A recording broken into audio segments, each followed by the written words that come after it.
We will get started with Pledge of Allegiance, so I will ask Dr. Benitez to lead us in the pledge.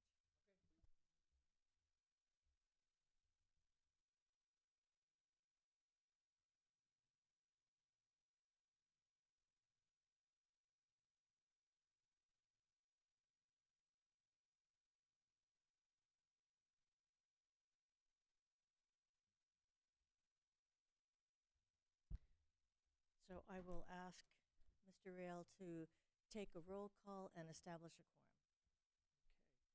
Okay. Member Lopez. Member Otto. Here. Member Craighead. Here. Member Benitez. I'm here. Just clarification. Ms. Craighead and I are going to be sharing mics. Thank you. Thank you. Member Miller. Here. And Student Board Member Nwala. Here. Okay. Thank you. We have a quorum. There we go.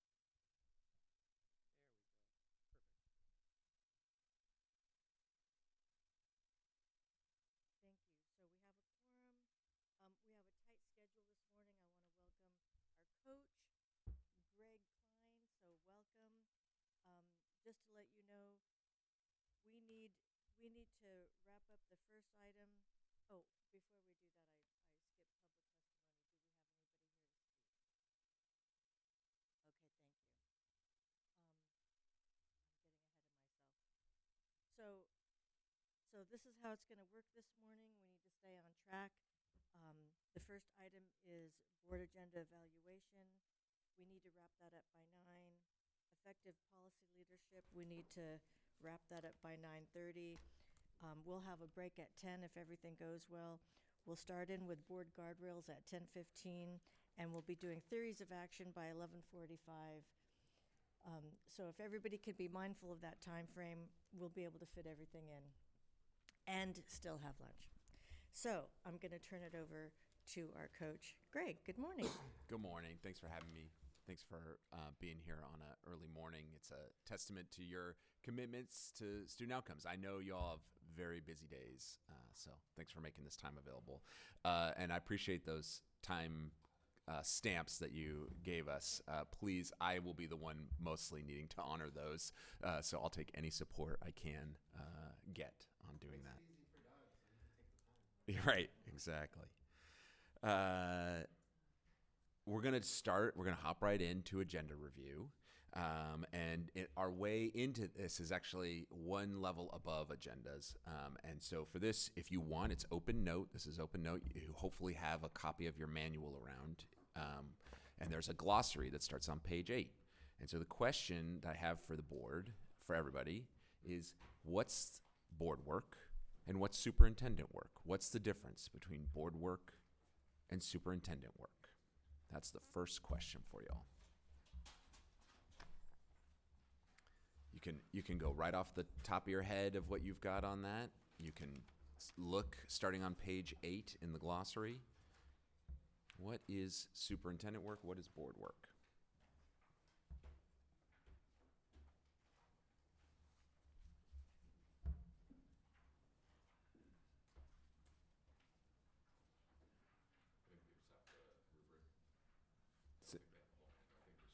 Oh, we don't have the glossary?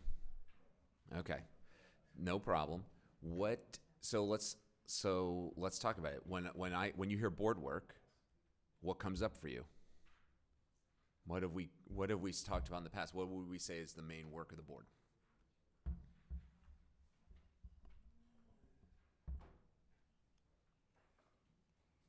Member Miller? Yeah, I'm just making sure that I choose my words.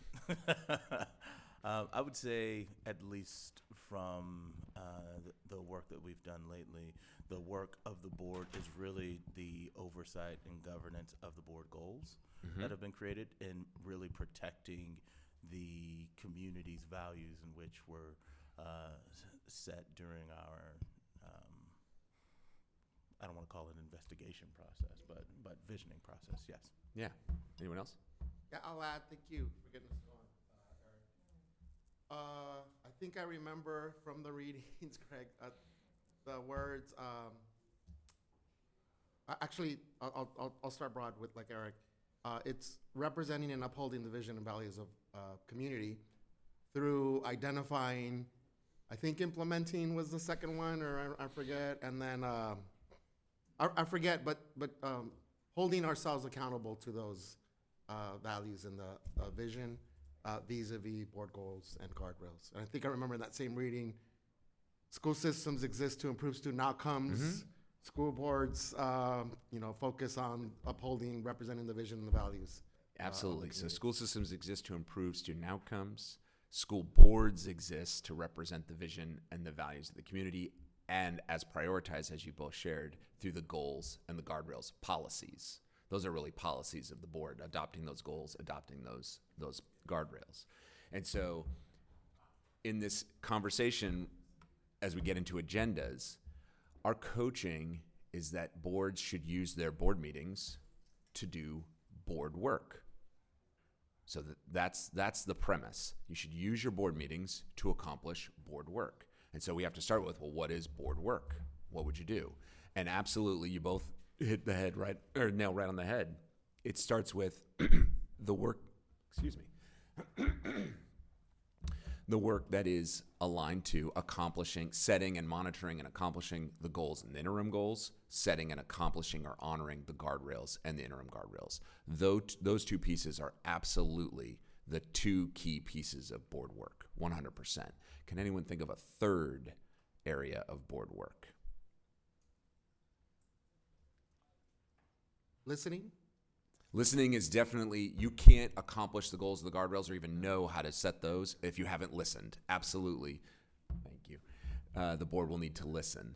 So Greg, the way that I sort of interpret listening is active listening. So what we're listening to should be reflected in our agenda. So I think the whole point of us monitoring and counting how many minutes is, are the items on our agenda, to go to, back to the topic, student outcomes focused.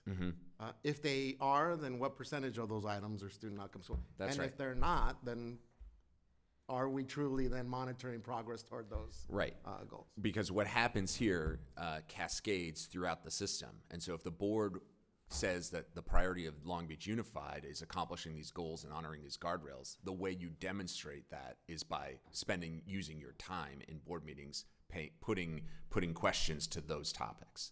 So the third item that we describe as board work is, in the wisdom of the California State Legislature, whatever else they have legally required of the board. That's our coaching. If the state says you got to do it, you have to have a public hearing on it, you have to approve it, you have to have a this or do a that, that's board work. Okay? So there's two ways we think about this divide between, or what is board work. One is, we just named three things. The work of the goals, the work of the guardrails, and what else is legally required. So you can think of it as three things as board work. If you like it even simpler, you can think of it like this. There is the work required of you by the state and the work you've chosen to take on for yourself. Those are the two things as expressed in the goals and the guardrails, the work you've chosen for yourself. If it's not board work, if it's not those three things or those two things, whose work is it? Superintendent. Superintendent's work. Okay, and obviously the superintendent is not alone. They've got a team, but it is the superintendent's work. There are lots of important things that Long Beach Unified needs to accomplish that are not prioritized in your goals and guardrails. Your superintendent has plenty of other things that they also have to go and do, and that is very common and normal. And it doesn't mean that the board doesn't care about them or doesn't, want to know anything about them. It's just, how much time are you going to spend in the board meetings considering that as your work? There's other mechanisms for the superintendent to update the board, even outside of the board meetings. There's other mechanisms for the superintendent to update the public outside of the board meetings. There's nothing stopping the superintendent from having her own meetings that aren't meetings of the board. And they can be public meetings and all the things. So as we get now into this topic of agendas, our coaching is that as much as possible, you want to craft your board agendas to do board work. And at the beginning, this can be a transition from a traditional board agenda to one that is intensely focused on improving student outcomes can feel a little bit awkward sometimes. And so I want to offer to y'all that Today is about workshopping and learning. You're not tasked with making gigantic changes to how you develop agenda items or how you develop agendas. Okay, you can start to you can marinate on this coaching, and you can think on it, and you can have additional discussions on how might we want to implement any changes. Okay, and I understand that if you did want to make any changes, I'm not saying you do, there might be bylaws and operating procedures that have to be reviewed and things like that, again, around all those, anything related to agenda setting. And we're going to talk about that more in the policy section of this morning as well. So before we move on, any questions about board work versus superintendent work, or any questions about the coaching of that board meetings are for the board to do board work? Greg, understanding that we do have a community check-in coming up next week, but until then, we haven't really engaged our community specifically around board goals and guardrails now that we're monitoring them. I do have a question, because it's gonna take us months to really, we should be doing it on an ongoing basis, but these formal check-ins, so in between time or in the meantime, from a community's perspective, if anyone's been watching our meetings, I think it's hard for a community member to understand what we mean by board work, and not to trivialize or minimize them, but we're talking about 4 goals here, and there's so much more, as you already referenced, that superintendent does, that our district does, and I think it's hard for a community to reconcile, so that means that's all that's gonna go on the agenda. I mean, not to, again, minimize or trivialize.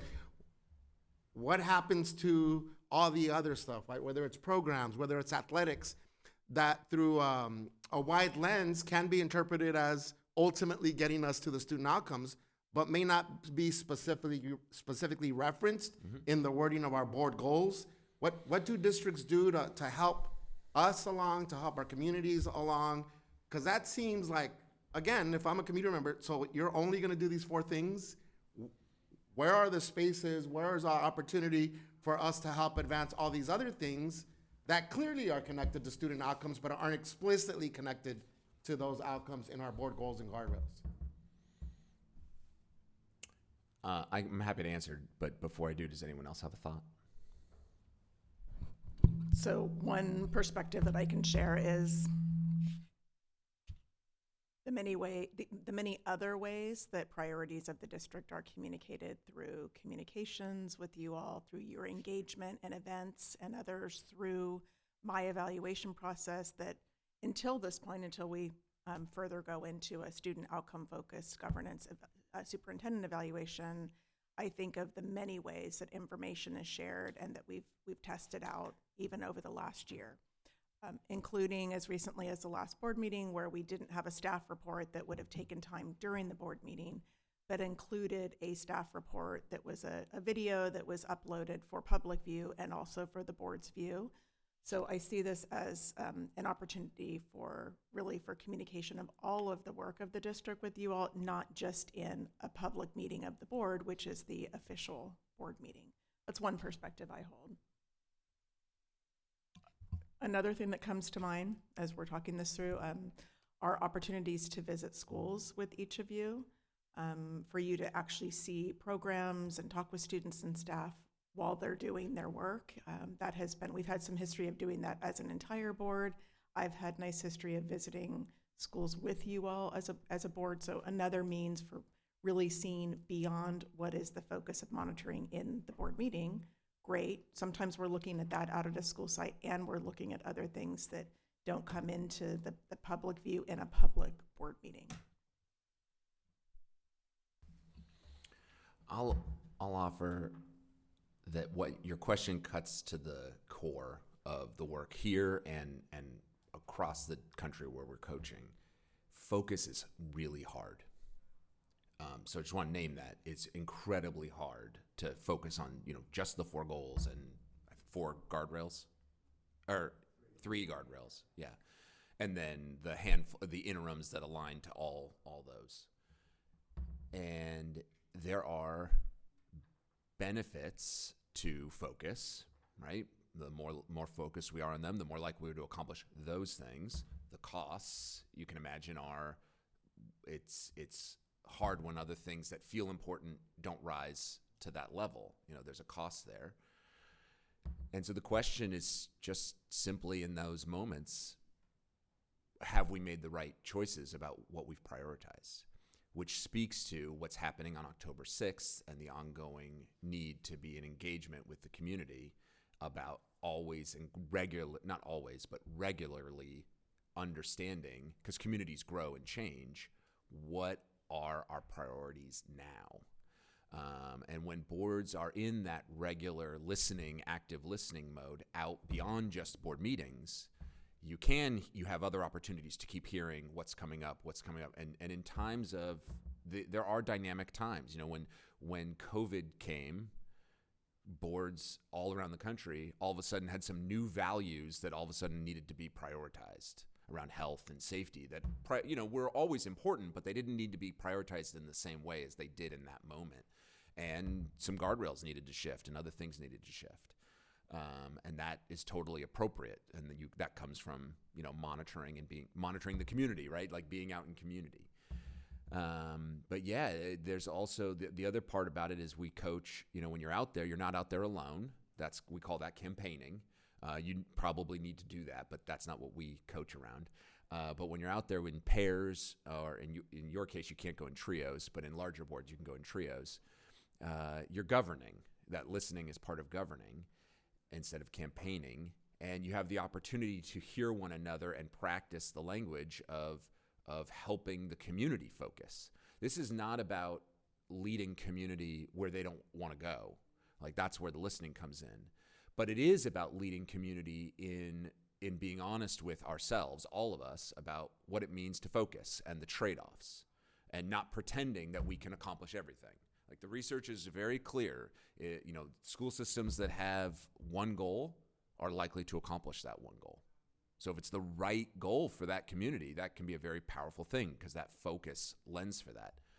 Our coaching leads, you'll see it in the manual, do you remember in this part, how many goals do we recommend a school board have? Yeah, 1 to 3, definitely no more than 5. And that simply just comes from research around organizations, that once you start stretching your resources thinner and thinner, you're just you'll only accomplish 1 or 2, which is still better than none, but it's not, you're just less likely. Once you get into setting 7 goals, you won't even accomplish 1. And there are districts all around the country that have, 100 goals and 500 goals, and it's just pure pretending.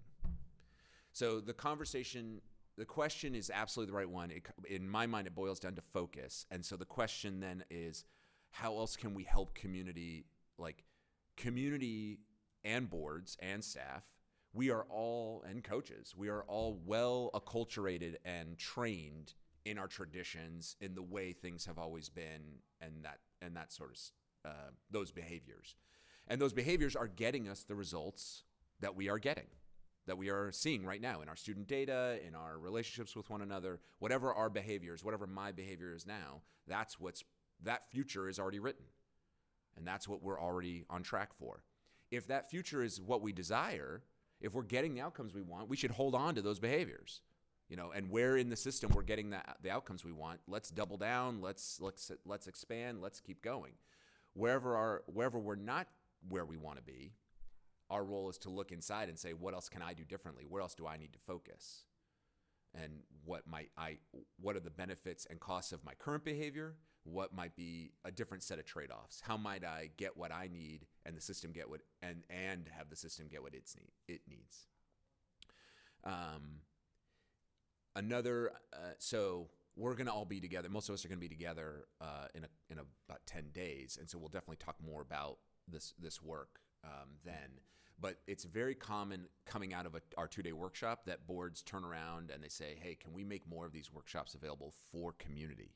I'm going to be leading one in another district on Friday and Saturday, and it's going to be only parent leaders and community leaders, and it's going to be very similar to the workshop you'll all experience in a couple of weeks. And so that is a strategy that districts use too to help community get access to the coaching and to understand why we coach the idea of focus. And it's not that people still can't ask questions about all the other things. All the other things can still matter. The question is, does it need to go to the board? Can it be addressed by the superintendent and staff?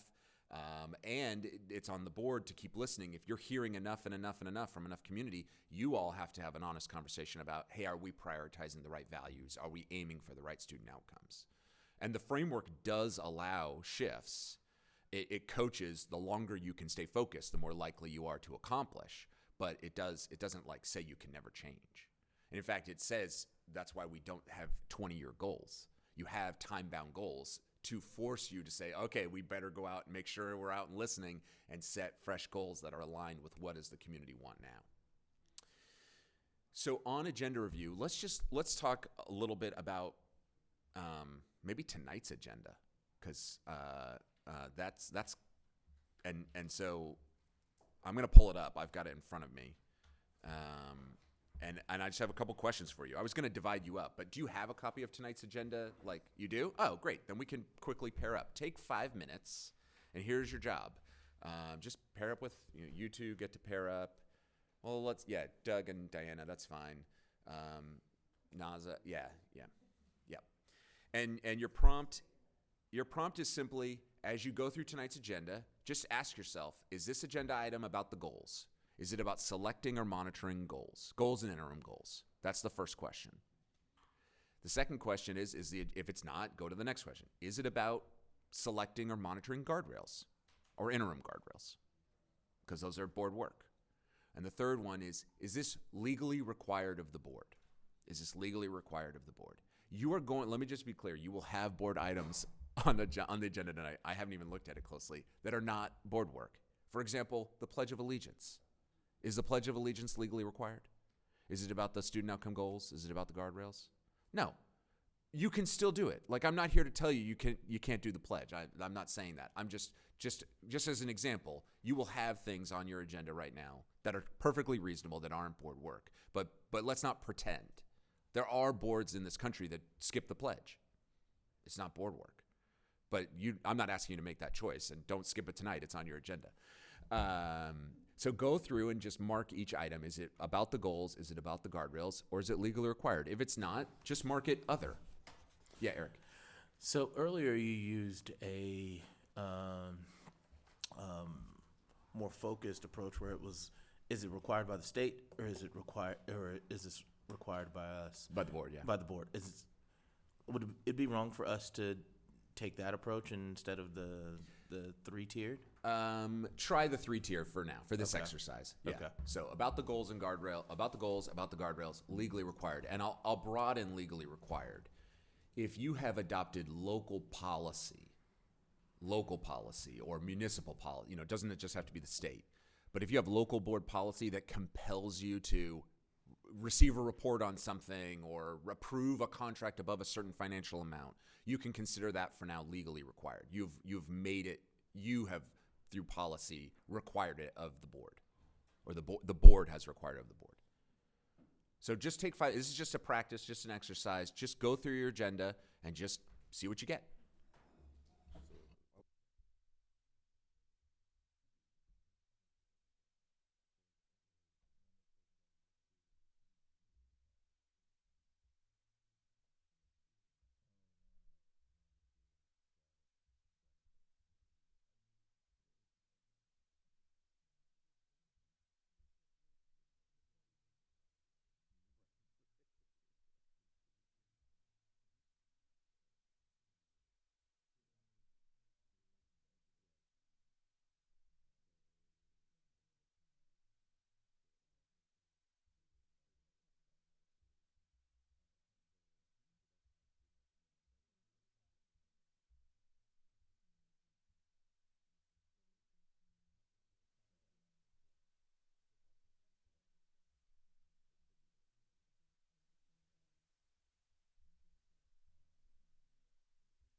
right, maybe do one more.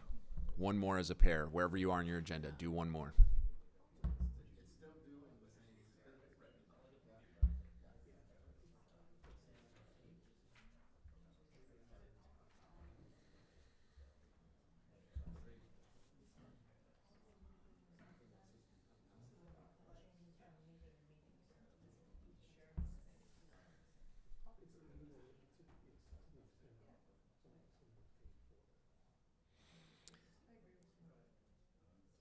All right.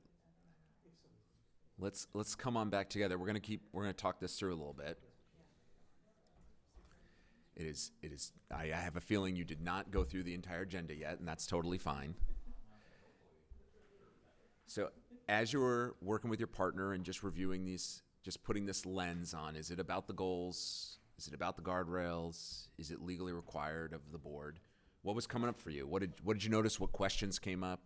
Did anyone have one where said, "Oh yeah, this is definitely this category," or had one that you have no clue about?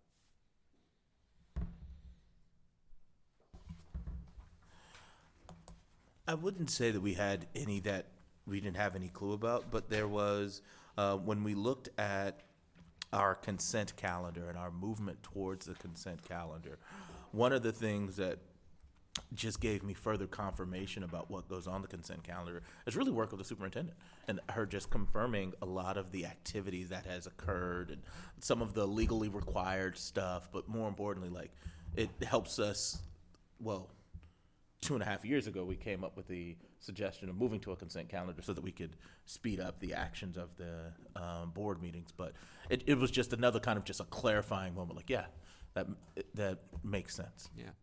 Consent calendars are a tool boards use to help focus. Yeah. They're a tool that boards use to help focus. They create by generally by accomplishing legally required work, or which is really often superintendent work that rises to the level of the board because the state says that the board has to do something. They got to approve it, they got to see it, or whatever. But it's really superintendent work. The budget is a great example of that. The budget is definitely a tool for management, but in the state of California, you're legally required to approve it. So it's going to be on your agendas. What else is coming up for folks? Oh, and as you're thinking, one more thought on the consent agenda is simply that, and so everyone hears this, our coaching is that if an item can be placed on consent, if it's legally allowed to be placed on consent, when you're drafting your agendas, our coaching is start that item on consent. That everything starts on consent, and then only as needed, if it needs to be pulled out or prioritized in some way, pull it out. So Greg, we had a good conversation about item 16.1, new business in the agenda. And it's around our reimagining school safety. We are by deduction, we associated that with guardrails. But it's not necessarily, very direct in terms of board goals and guardrails. It's more inferred. Mm-hmm. For those items, how do we think through whether that's Yeah. So the question on this is, if it's a guardrail, and I think you can name it. What value do you think that work is trying to protect? So if we're going to make major decisions about stuff, we got to engage with the communities. Number two, second one, superintendent may not allow major district-wide initiatives to go forth without engaging students of colors and their families, stakeholder engagement principles. Yep. Which were done. We had Safer Long Beach, Dr. Brown, at the last meeting referenced the community stakeholder meetings that took place, the time it took. Mm-hmm. It aligns with the broader visioning efforts.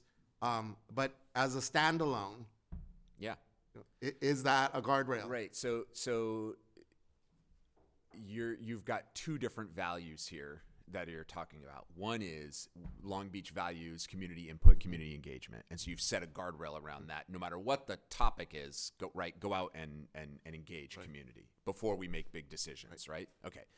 The other value, this topic, what value is this agenda item trying to protect? Just this 16.1. What's the value here? It's not specifically about engagement. Safety. It's definitely Yeah, about safety. safety. Yeah. And so the question for the board is how you navigate these things is as you are going out honoring the one guardrail around community engagement, seems like you heard there's another value that needs to be protected, safety. And so our coaching would be, if it's really that important, elevate it to the level of a guardrail. Have a guardrail specific about safety. And you can have 1 to 5, right? And then you can have interim guardrails that monitor it. If you're out there and you're doing engagement because you're honoring that engagement value and that guardrail, and safety comes up, but it doesn't if it doesn't rise to the level of the board needing to prioritize it in a guardrail, that doesn't mean it doesn't happen. It just means the superintendent. What about this work tonight when it's new business? Is there an action? It's an action item. So tell me a little bit about it. It has a legal requirement associated with it. There you go. Yeah, it has a legal requirement. So the resolution meets the legal requirement around post-certification for an organization. So what I'm hearing then is the superintendent is accomplishing some legally required work and there's a component of legally required work that requires the board to hear it or approve it or something. Okay. To resolve. Okay, to resolve. And the way the superintendent did that work included honoring the other guardrail around community engagement. So so you have a new action item, and it's legally required work. So there you go, it's on there. Now the next question is why isn't it on consent? And you have a thought on that? Sure. I mean, I this is great discussion because it's a constant source of decision making and discernment for us as staff. And we have used consent as much as possible, especially when it is our annual approvals, standard business that will not require questions often, or technical questions that can be asked through our regular communication with one another. And then when there's something that would require additional, is new, is as big as reimagining school safety, we've just used the process of discerning. We believe that the board will want to have further discussion or have staff step up and report, and rather than requiring you to pull it off of consent to do so, then our discernment has been to have it as a new business item because it's not a standard practice or annual approval. Yeah. And so those sorts of, that level of thinking through where to place it makes sense. And this is where our coaching is not that the board spend 100% of its meeting minutes monitoring student outcomes. That is not our coaching. What is our coaching about the percentage of monitoring? 50. Up to 50%. Leaving you 50% of your public meeting minutes to do what? Other things, but within what? Goals and guardrails. Yeah, other board work. Yeah. So the goals side of board work is where we're asking you to monitor up to 50%. But legally required work, guardrail work is your other 50%. There's other things you need to accomplish. And if you choose to accomplish it as a separate action item versus a consent item, as long as you're kind of within those 50, and the 50% is a mastering level behavior. You can be at a standard, let's refer, it's on page 4. Someone want to read on the far right column, mastering student outcomes, the first phrase on page 4, monitoring accountability? Board invests no less than 50% of its total board authorized public meeting minutes each month into effectively monitoring its goals. Yeah. And so I don't have I don't have all the data yet. Doug has tracked the time from the last monitoring meeting, but he and I haven't had a chance to connect on it yet. But watching the meeting, it was a substantial couple of conversations. And Maria Isabel and I, she shared the just recently, we also haven't had a chance to connect on the effectiveness of the conversation. But at the high level it was an effective conversation. So tonight, when you go and you're monitoring yourself, if I were scoring you, I believe at least for September, you not only monitored, I believe you were over 50% student outcomes focused, but it was an effective monitoring conversation. So just so you know, when you get there, that's a mastering level behavior of boards. There are boards who monitor 50% of their meeting. They get to the 50%, but the conversations aren't that effective. And our coaching, just so you're clear, our coaching is that then those minutes don't really count. Like if it's not an effective conversation, it's not really monitoring. But in your case, what I experienced was you had a thorough conversation, and based on the preliminary information I got from Board Member Lopez, it was an effective conversation. How do you know or measure if it's effective? Yeah, that's a great question. Yeah, thank you. We scribe each question asked by board members during the monitoring session itself. Those are the questions we look at during the actual session. So if you asked a question ahead of time, if you ask it again in the monitoring session, those are the questions that we ask, and we rate those questions on their smartness, and that's in one of the papers that one of the pre-reads. But how was it about the strategies going on, or was it more of a technical or tactical question? Does it reference the data in the report? Like, is it relevant to the data we're talking about and monitoring that night? Is it ask-oriented? And here's the only constructive feedback I have for you all as a team as you think about your next monitoring session is think about a lot of you are asking yes/no questions. And our coaching is ask open-ended questions. So try and it's not, we can practice reframing them. And that's probably the lowest hanging fruit, and your conversations will shoot up even more effective.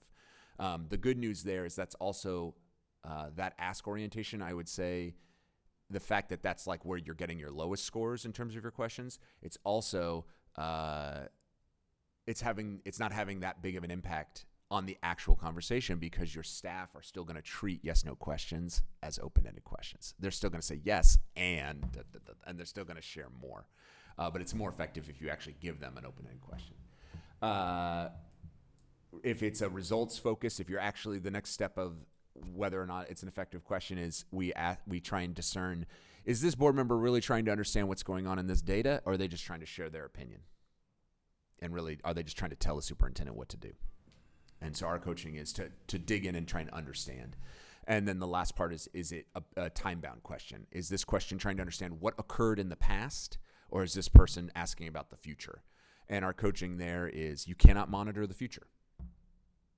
You can only monitor the past. So most of your questions, we say about 80% of the monitoring questions, you want to be looking at what occurred in the past.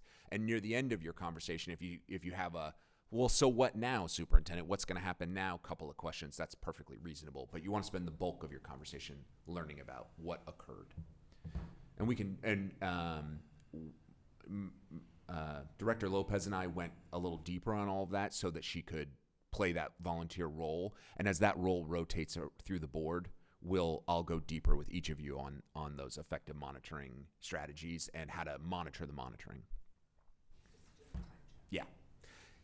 Yeah, so I got a time check. So the good news here on this conversations about agenda, it leads into it. We're going to keep it's. You want to go into policy next, I think.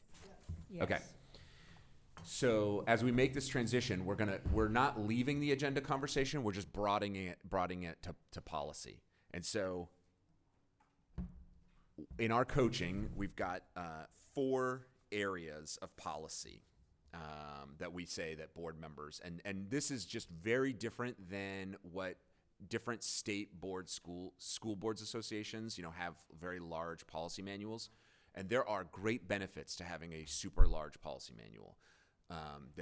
What might be some of the benefits of adopting, thousands of page policy manual? Cut off a lot of conversation, Vicky, and say, well, there's a policy about that. It could cut off conversations. Yep. Reduces ambiguity. Could reduce ambiguity. I mean, I experience this tension between engaging the community and what it is that the community wants, and if they don't get this thing that we're having trouble figuring out, how are they going to figure it out, or are they going to figure it out? And I mean, these are not yes and no. Somebody can't make an impassioned speech about safety and how important it is and have you say thank you. And I mean, they want to hear more than that. And is there room for that to happen in the time that we have? Is that only done in comment periods? I mean, I'm just worried about whether we undermine our reaching out to the community, or do we have to make sure that that happens not in meetings but in other places? Our coaching would be you have options. So board meetings are generally not wonderful places for engagement when an acute issue is going on, because unless it's on the agenda, you can't go back and forth. But it can be a perfectly good place to hear what might be going on. But if you want to engage back and forth, you're going to have other engagements. I think about some of the examples that you all have implemented in different ways in your respective communities that are everything from casual, coffee visits to attending a PTA meeting and then having a board member engagement after that, holding your own event at a school that encourages community members to come in and bring their voice from the local community. So we've had some good experimentation, or not just experimentation, some good opportunities to see different ways that you all have done that as board members, in addition to the meeting. Yeah. Our coaching is definitely, you can't do your jobs unless you're in strong community with the community. You have to be out listening. And listening here in board meetings. So none of our coaching is about stifling community input. In fact, it's usually encouraging boards to get out and work and do a lot more, and don't just keep waiting for the few folk who can show up and have the ability to get here to give a public comment in person. Yeah, just building on what Jill shared. So I think our board, relatively recently, we've done pretty good at having conversations on what's informing policy, what's driving policy. And here I'm talking about policy that we're not just legally required to do. We refer back to policy, this equity policy that was, by many accounts, community-driven policy. We passed important grading policy. So I think the conversations leading up to and then ultimately with adoption of policies have been great, fruitful, stakeholder input. The part that I'm not so confident and sure about is how do we have we been monitoring the implementation of the actual policies? When do we refer back to the grading policy that we passed last year that was seminal, important, but how are we monitoring how effective that policy implementation is? We just passed the cell phone and social media policy. That's more where I think, because then we get caught up in passing new policy or legally required stuff, that then I don't think we do as well in looking at to see, okay, how are these policies being implemented? Because it's great to pass these policies, but then if we're not accomplishing the spirit and or the intent of the policies, or if we are, that's good to know too. Oh, and I will just add to that when I was reading through this section on policies, it has not been in the culture of this board as far as I can remember, and that's going back, a dozen years or so, of monitoring and reviewing policy. That's not something that we've done. So for us, this is a new muscle. A new muscle that we're exercising. And so we're kind of starting from scratch. And I love that you brought up the grading policy, because that is something that we need to take another look at, see how we're doing on that. I know that as new, I don't know if ideas is the appropriate word, but as new things come to us, if we're in the habit of reviewing policies, then we'd know we already have a policy for that. Or, ooh, this idea over here would fit in the existing policy. So I truly see the benefit of monitoring and reviewing the policy to help, refine our work. And I don't know, maybe it's a little surprising that we haven't reviewed policy before. That's just not part of what the board has done. So I think this probably, out of everything, is is vital to and going forward. Our coaching is that it's very common that boards find themselves in this. I passed all these policies. We adopted the handbook from our state board association, but then it sits on the shelf. It doesn't get monitored, and we call that pretending. That, passing the resolution is not the same as actually did the thing get accomplished? Is it done? And so, which is why, the very first in the reading, what came up for you as you were reading? What's the first kind of bucket of policy in the framework? Bylaws, was that? The bylaws, we would say, is really actually the fourth bucket. There are four kind of key questions that we would say policy has to answer. So the first question that we would pose to you all is, what is the community's vision? And we would want the board to adopt policy that codifies the community's vision and prioritize the community's vision. We do that through a set of you've adopted them. What do we call those things? Oh, the goals. The goals. Yeah. So the goals are policy.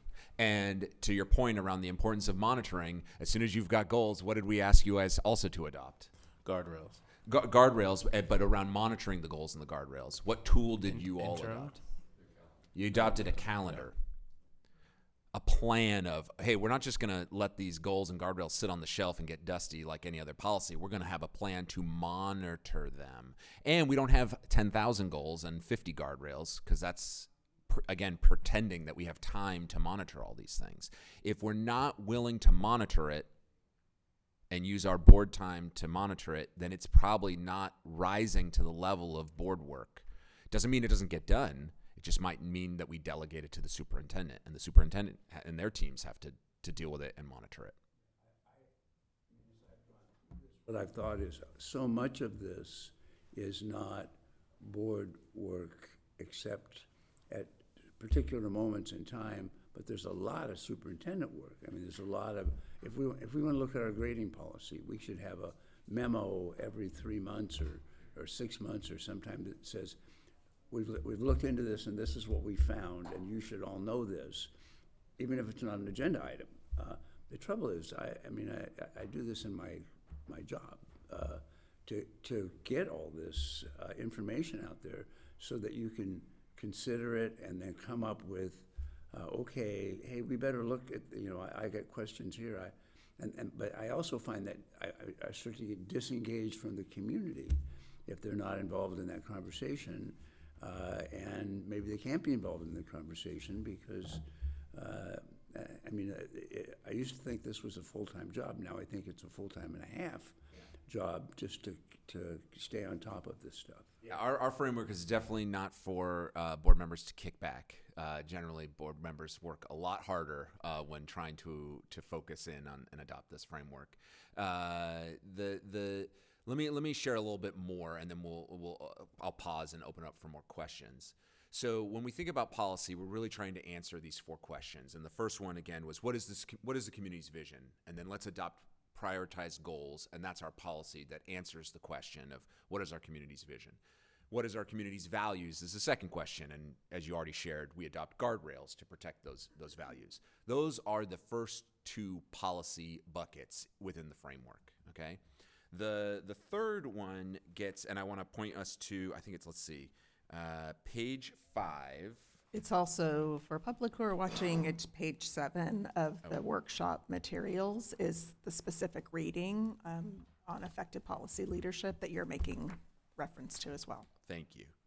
I think I had it wrong it's not page 5. It's page 6, Unity and Trust, Approaching Student Outcomes. It says the board reviews all policies governing board operating procedures at least once during every length of time equal to a board member's term of office, which is a long way of saying in Long Beach, how many years?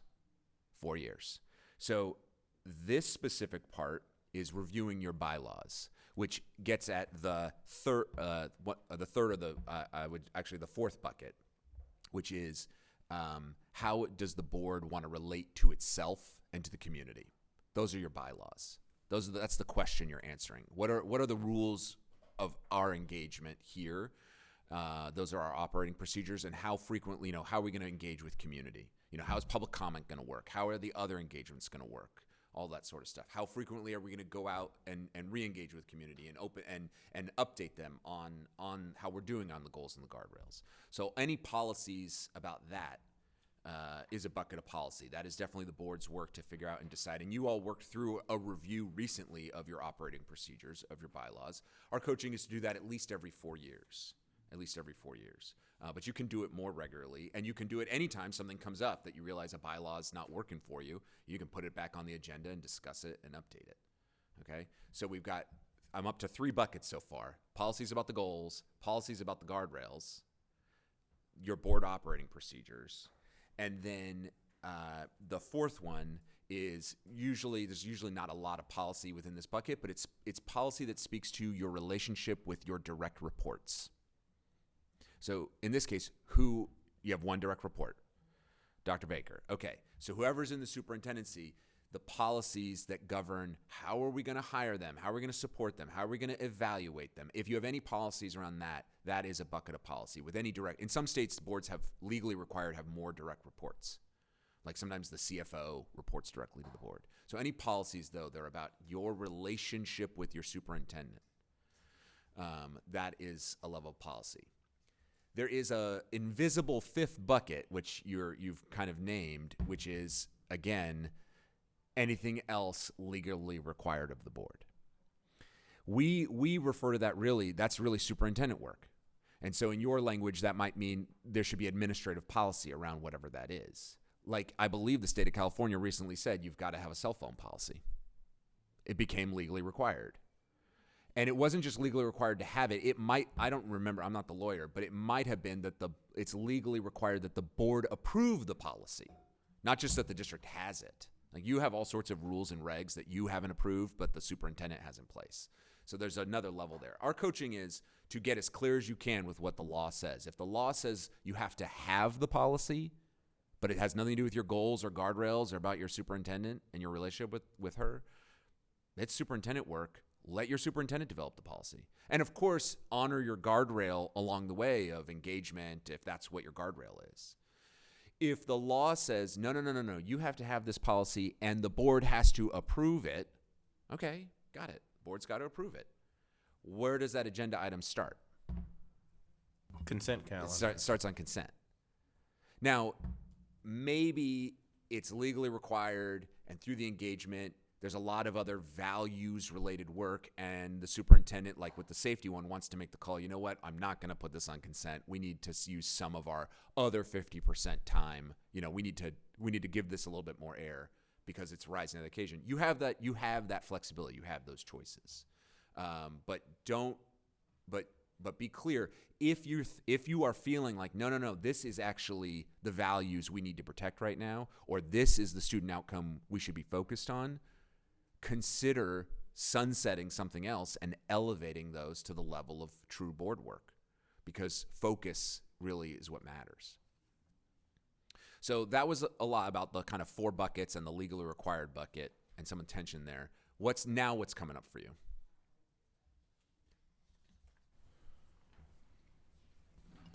Well, this is a little off the cuff here, and so excuse me, give me a little bit of grace. I guess the part where when I think about the number of policies that we have, and obviously,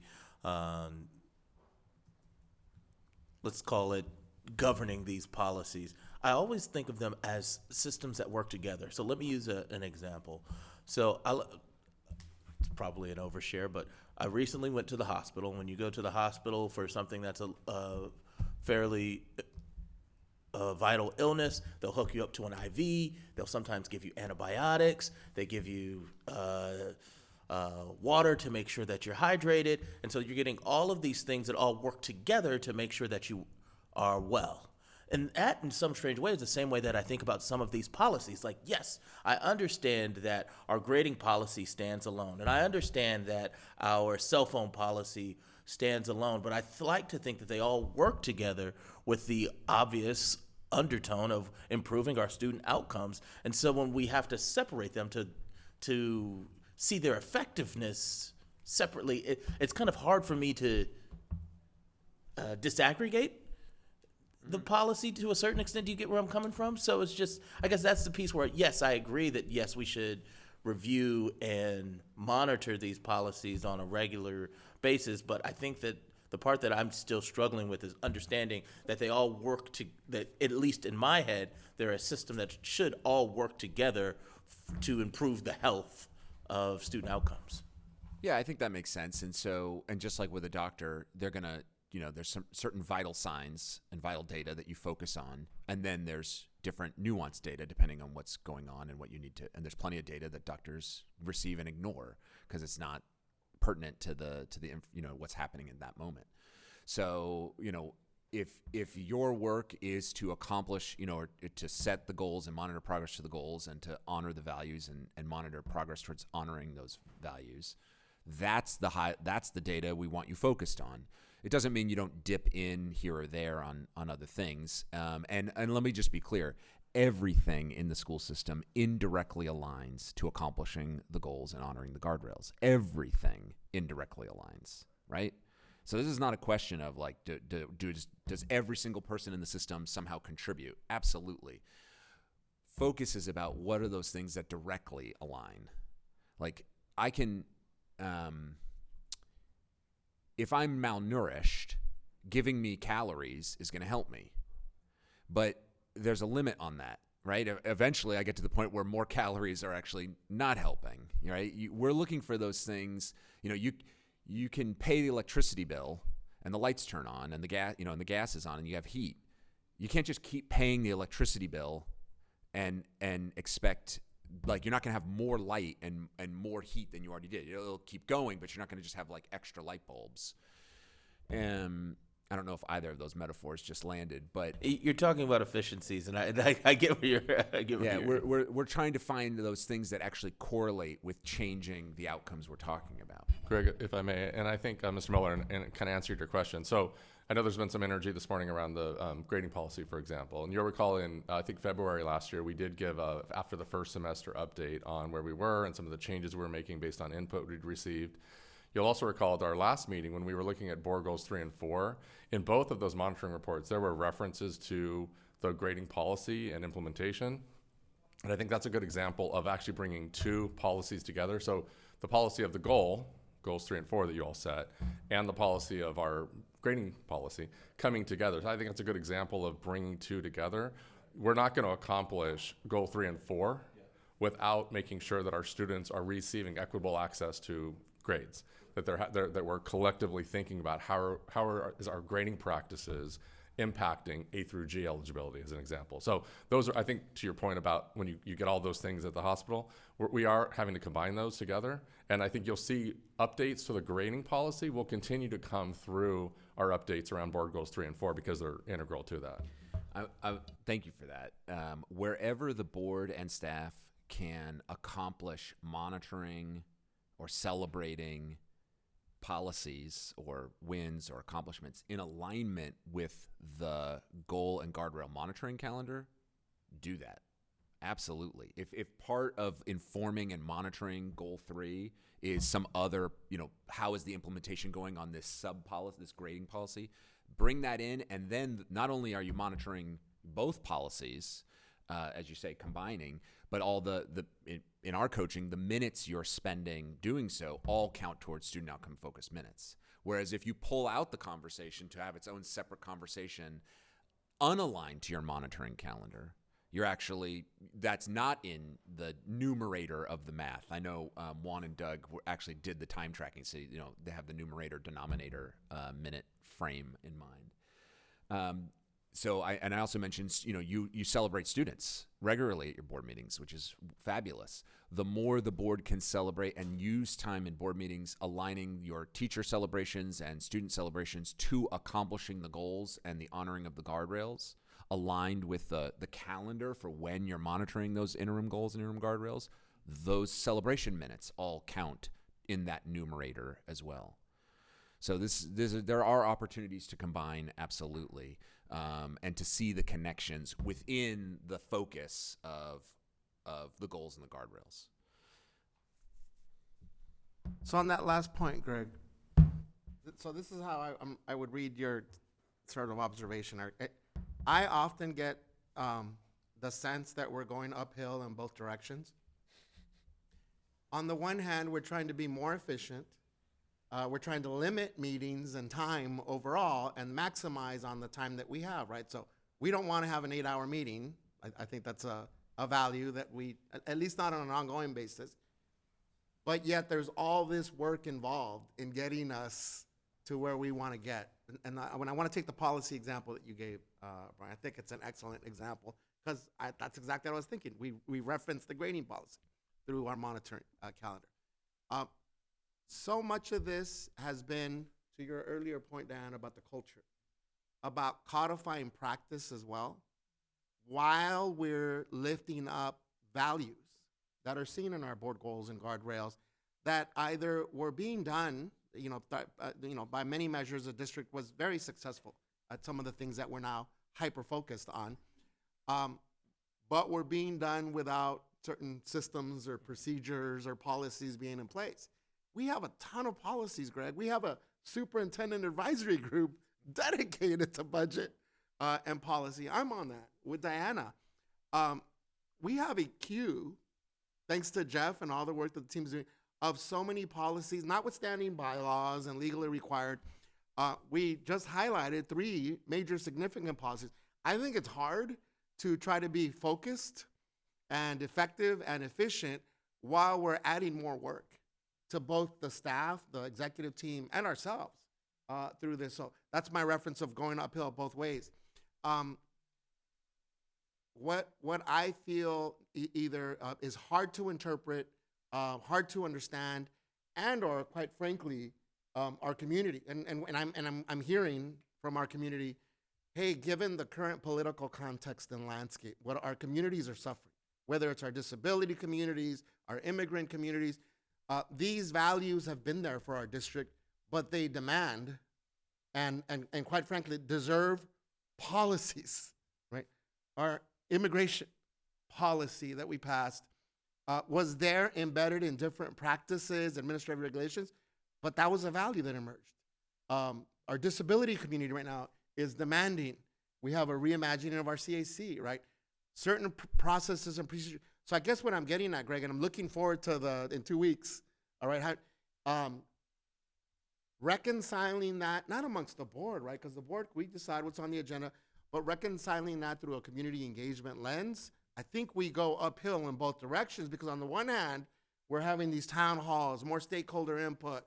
We're being authentic to the guardrails and making sure that we check in with communities while we're saying, but we're going to cut our meeting time, we're going to maximize our time, and yet we're adding work. That's where I feel like, again, the breadth of what we're doing, Greg, is hard to then reconcile the time spent, the energy spent, the work needed to be done. And one of those things is policies. Like, we're going to need policies to both advance priorities, but also to reconcile those values that may be there, embedded already. And so I just quite frankly don't see us reducing our time on the policy stuff. Just honestly speaking, Greg. Yeah. And our, we do have coaching around length of board meetings. And that just, just to be clear, that just comes from if it's midnight, chances are most humans just don't make their best decisions late, that late. That's where that comes from.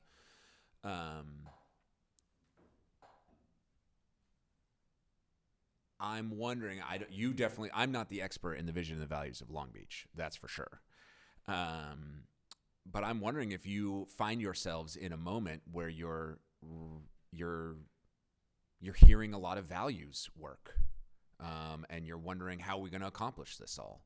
And so I'm not here to give you the answer to that other than it sounds like you're doing the right listening if you're hearing these issues of values-related issues coming up from the community. That sounds good, and this is the work of the board, is to wrestle with, do we have the correct guardrails for the times we are in now? Because the moment you have when you have the guardrails that are prioritizing those values that most need protecting now, and then you have a monitoring calendar, you have interims aligned to that, then you are monitoring those prioritized values and those prioritized guardrails.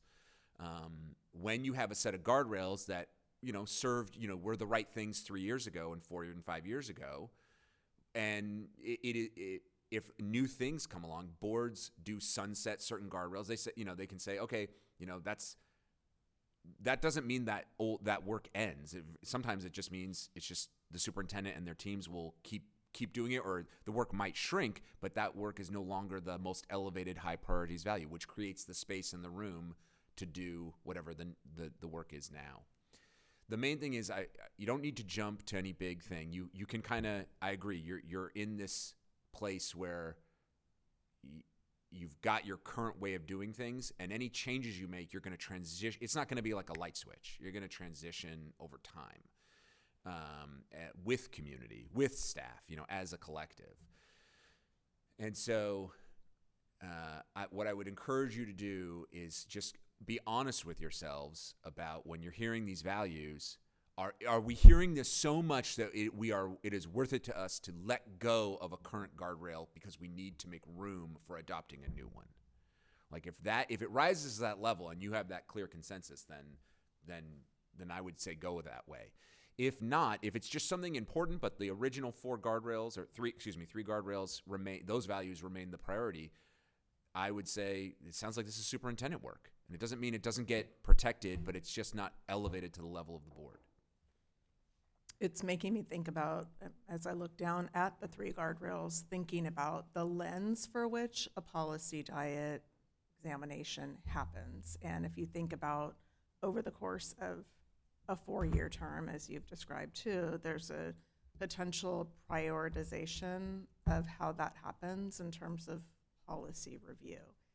And so I'm recalling even in the last year as the advisory group, now served on by Diana Hanwan, started to look at policies at that time. And it actually was before the bylaws became the focus area, or the review and adoption of bylaws became the focus area. Part of your work was centered on thinking about how policies related to the excellence and equity policy that should change more of the actual, more generalized policies to align, especially because that was a values policy that brought out community voice. The primary authors that engaged with Dr. Brown and the team were community voices on behalf of the community that you represent, that all of you represent. Serving in many ways as participants, extension of you as board members to represent the voice of community on the group that wrote that policy. So it's bringing me back to something from a couple of years ago that I think just there was a step aside to address some of the other things that you all wanted to address in terms of your board bylaws.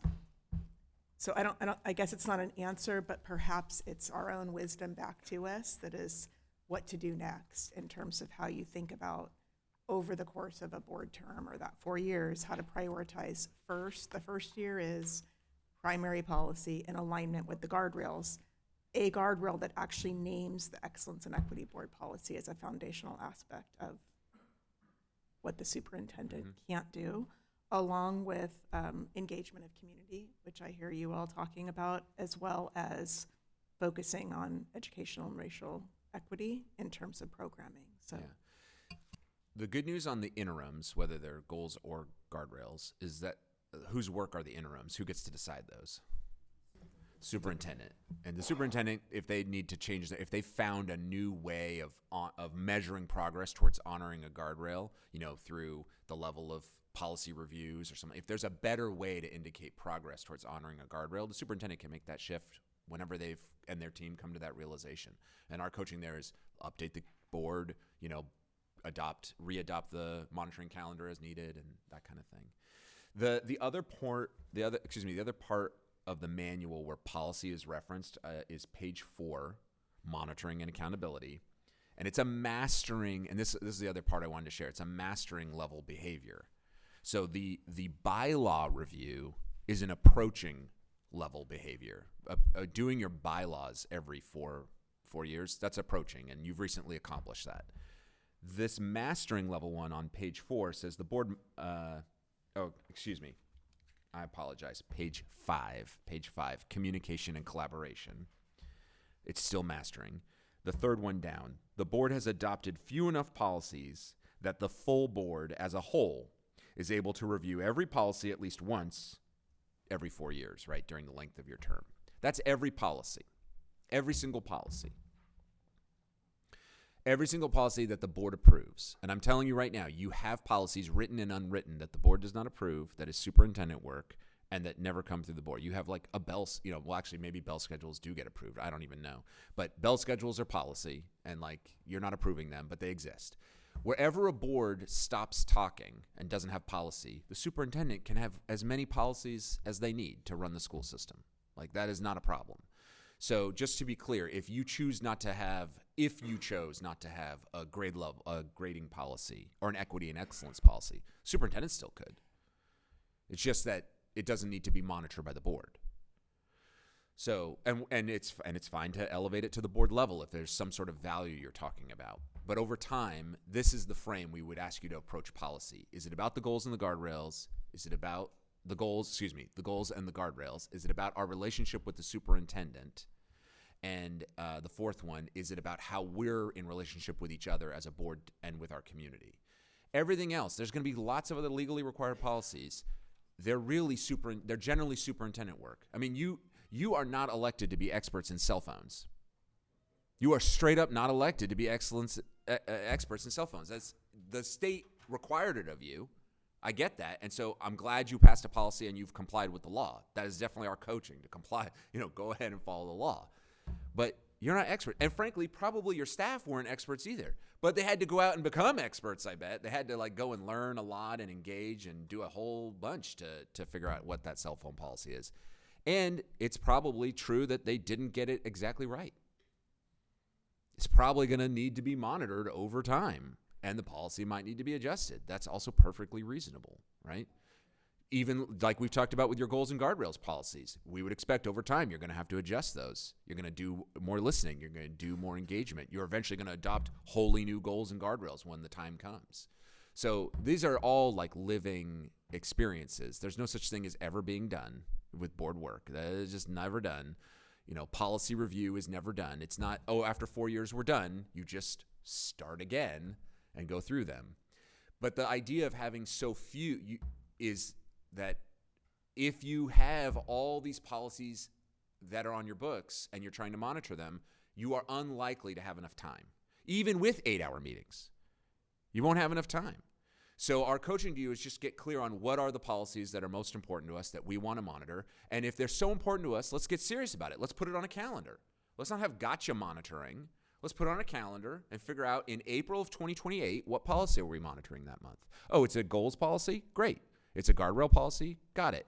Oh, it's the equity and excellence policy as part of an interim report? Got it. But let's get clear. Everything else that's not on that calendar, and I know we didn't talk about the policy review when you were adopting the monitoring calendar. This might be new, but you could, the next time the board needs to adopt a monitoring calendar, you could put all the other policies on there that you want the board to review. So you have that calendar as well. The board, after that's done, there will be policies that still remain that aren't on that calendar. You're gonna have to just understand that. They're delegated to the superintendent. That's what you're effectively doing. It doesn't mean that you don't have the policy on the books and people can't still have questions about it or have concerns about it, or it might need to be monitored. But that's for the superintendent to monitor and their staff. And if it became an issue, you would hear about it because you're out in community, because you're engaging. And what you'd really be listening for is there'd probably be some value that is being violated in that scenario. And then you ask yourself, Is this value so widespread that needing protection that we need to elevate it and this policy needs to become a guardrail, basically? Or is there like a technical fix or a customer service issue we just need to kind of elevate and the superintendent then can handle from there? And that's part of how those things move forward. And so the question then is the cell phone policy, that one, because it's new, it is new in the state. I can imagine it brought up a lot of values conversations that needed in that moment to be addressed. But it might not, after the dust settles, it might turn out to be, okay, this is not going to end up being the biggest value conversation we have to have all the time. And maybe you monitor that. I don't know. Maybe it will. And if so, it might need to become a guardrail. But if it doesn't, maybe it becomes a policy that gets monitored via consent once a year or every couple of years. So it seems to me that what has worked for us is something we can revisit now that our bylaws have been completed for now. And that's the advisory group, and we take a look at the policies. And then I guess we're going to have to start fresh and think about creating a calendar for what policies we'll look at. And as we've done in the past, in the recent past, is bring forward policies. We bring forward maybe 2 or 3 policies for review, and then we vote on it at the next board meeting. And so we'll have to, kind of come back to that system as an advisory group. And so I want to just share. This morning we're chatting. We're having a workshop. You're giving me the opportunity to share our point of view on agenda, our point of view on policy and policy diet. How you take up the coaching and over what time period you can discuss today. You can discuss at another meeting. These are not light switch flip changes. So I don't feel like in a rush. You have time to do this thoughtfully. And if you don't want to make any changes, you don't have to make any changes. These are your choices. The good news, though, in terms of a policy review, you have goals. You have a calendar of when you're going to monitor it. You have guardrails. You have a calendar of when you're going to monitor it. Those are the first 2 buckets. You probably have some policy on the book. It might be in your operating procedures about how you relate with your superintendent. Our coaching would be is try and pull those bylaws out or those whatever those policies are that relate to the superintendency and just be able to view them all in one place. And then you can add those to your calendar of how you want to review those. That's definitely your work to do. The 4th one then is those bylaws, those operating procedures. And our coaching on that would be, calendar them. So you're not always, and you did start to calendar them over the spring and summer and fall, but it was kind of a one-time thing. You now have, from now on, you can think from here for 4 years, what would the calendar be to kind of take it in a manageable amount and review them, starting, decide when you want to start. But that would be, and then you have those 4 things. The question after that is, well, what about all the other policies? So we have boards that say any other policy on the books, as of this date, we've passed a resolution, we have delegated them to the superintendent. We have boards that have done that.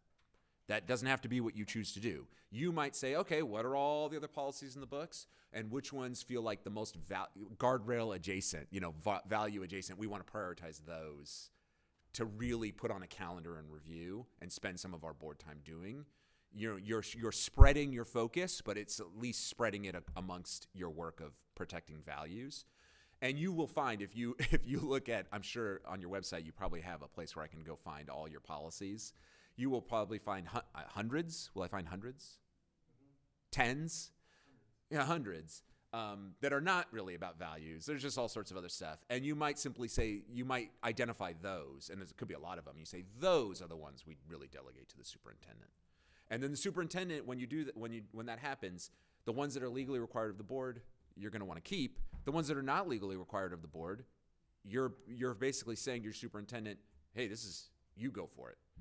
If she wants that policy, she can keep it. It becomes probably an administrative regulation. Yeah. If she doesn't want it, she doesn't want it.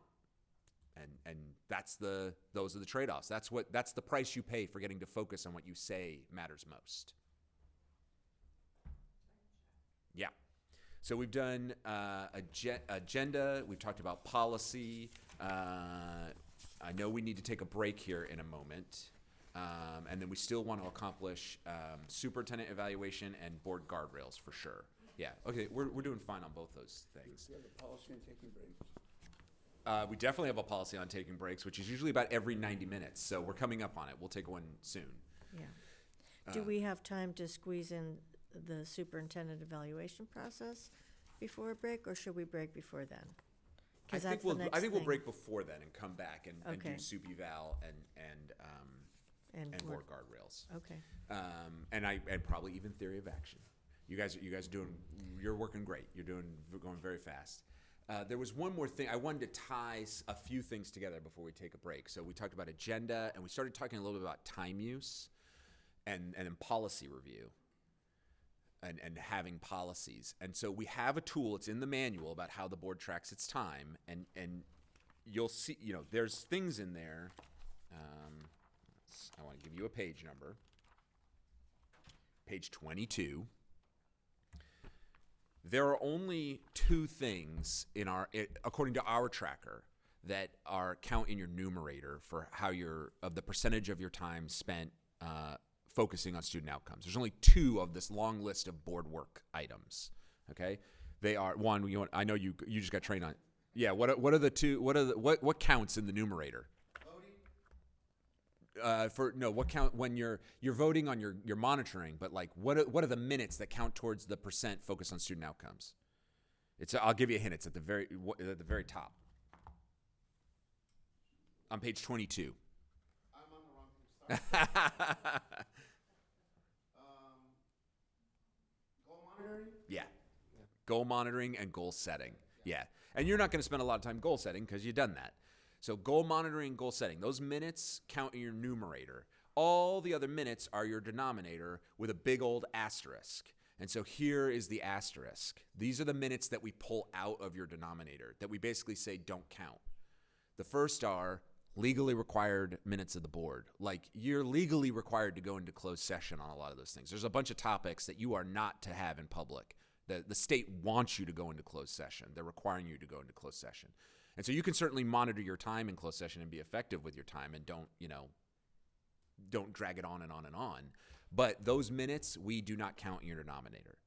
The state of California requires some legal public hearings on certain items. Legally required public hearings, if those, take an hour or 2 hours, those do not count in your denominator. We do not want you to, we want you to comply with the law. Board training in this legally required board training, of course, because it's legally required, that would not count in your denominator. If you have to call a meeting to have your ethics and conflict of interest training or Brown Act training, go for it. Trainings with a certified coach in student outcomes focused governance also don't count in your denominator. And this one comes from AJ had a board that was basically avoiding coaching and avoiding training because they didn't want to ruin their percentage. And he was like, this is not the behavior we're trying to encourage. We want to encourage board members and teams to get the coaching and support you need. So you are welcome to pull that number out of your denominator. So all this time this morning, these couple hours would not count in your denominator, right? Quick clarification. I know we're short on time, Greg, and this is why I was confused at what I was looking at. Are we counting by meeting? I know that we keep track by month, right? Month. And or quarterly, because one of the things that we're self-evaluating us on is what percentage of time. Is that based on, as an example, last quarterly report or this most recent, month, let's say September, we're October 1st, because when you said the 50% earlier, right, I was a little bit confused by, I'm not sure. Ideally, the boards that hold themselves to the highest bar are looking back at the prior quarter. Are we 50% for the quarter? Yeah. Yep. So just to say, there are other things in here that you can spend time on that either don't even count in the denominator or would kind of count in your denominator, but they just contribute on the other 50%. Policy review is can be time well spent, and so can monitoring guardrails and things like that. There's plenty of other work that boards will do. And so I just want to honor the fact that it's not about, all these things are not, we don't have room for this, we don't have time for this because it's only about student outcomes. That is a misconception because of the brand name of the governance model. Most boards around the country spend 1% to 2% of their time focused on student outcomes, and so we're trying to increase that to 50%, and that is what will drive some change. Madam Chair, why don't we'll take a break for as long as you like, and then we'll come on back. Okay, we'll take a break and reconvene at 10:10. Thank you, everyone.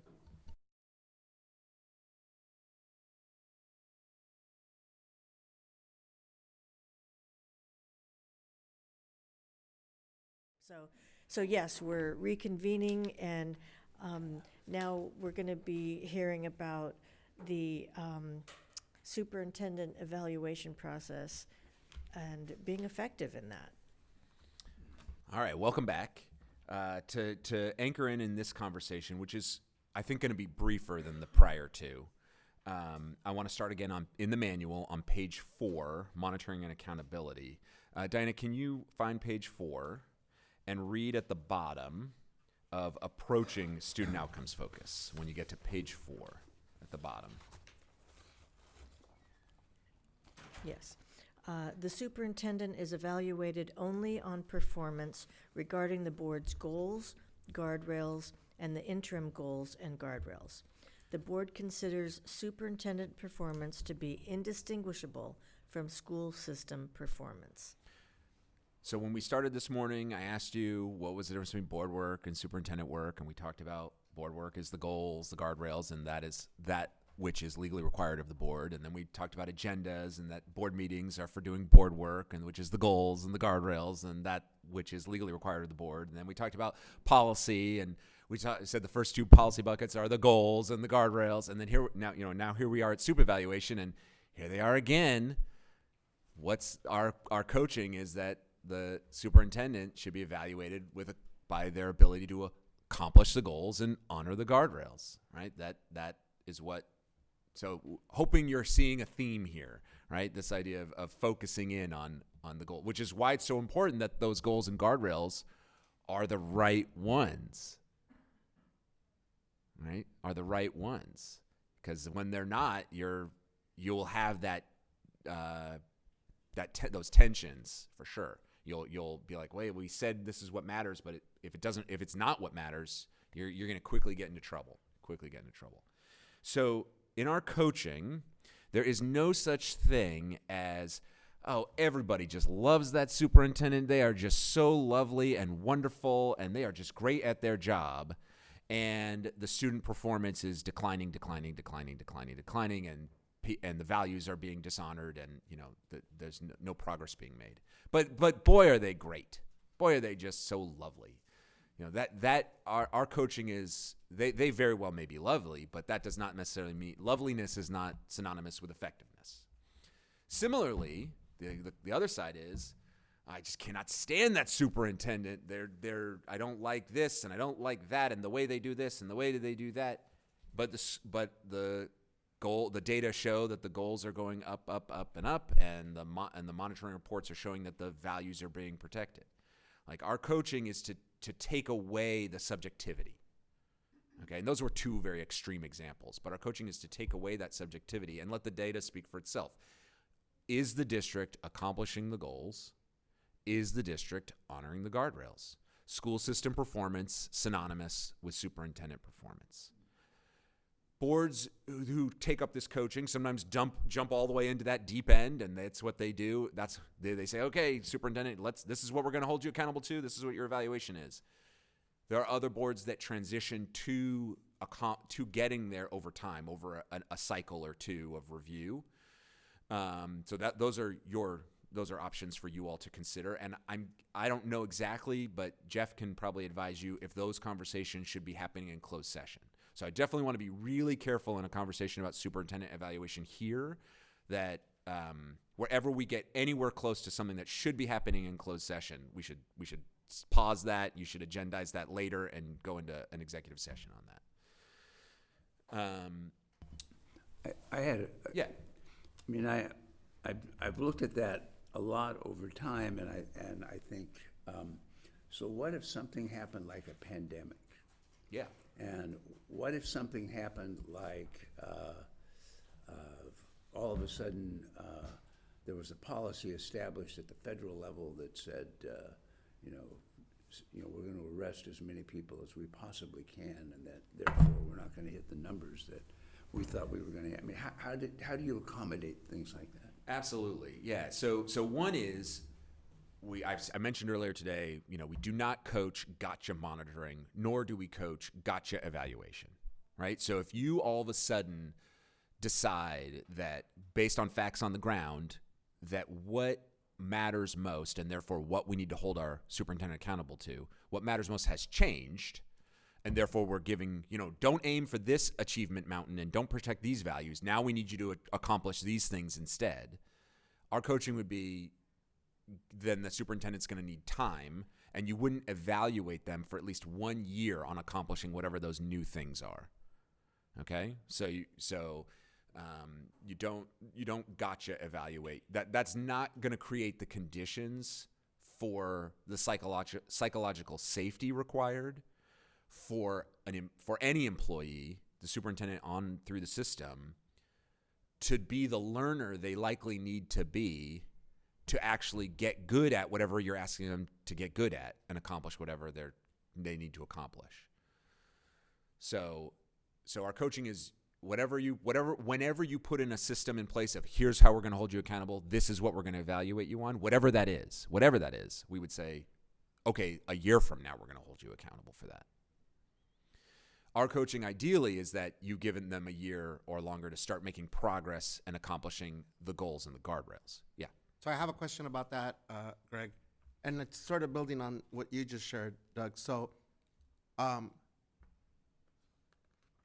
like the fact that we can be precise with what, if evaluating the superintendent. If that's one of our 3 primary responsibilities, evaluating the superintendent, that we can be precise with clearly knowing what are we evaluating the superintendent on.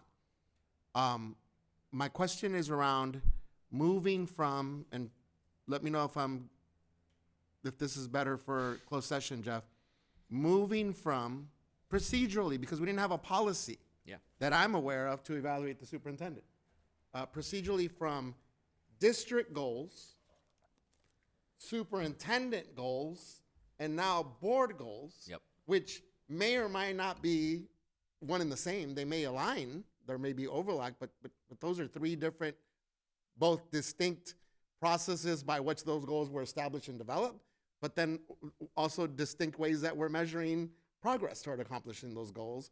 And I think it's unfair if each board member, in this case the 5 that we have here, is highlighting more the district goals or highlighting more of the superintendent goals or highlighting more our goals. So what is that transition, Greg, going to look like? Because we're moving from, there were goals and priorities from the district prior to this superintendent, but there wasn't a policy or procedure for accounting for the 2 scenarios that you left out. And I would throw in a 3rd scenario.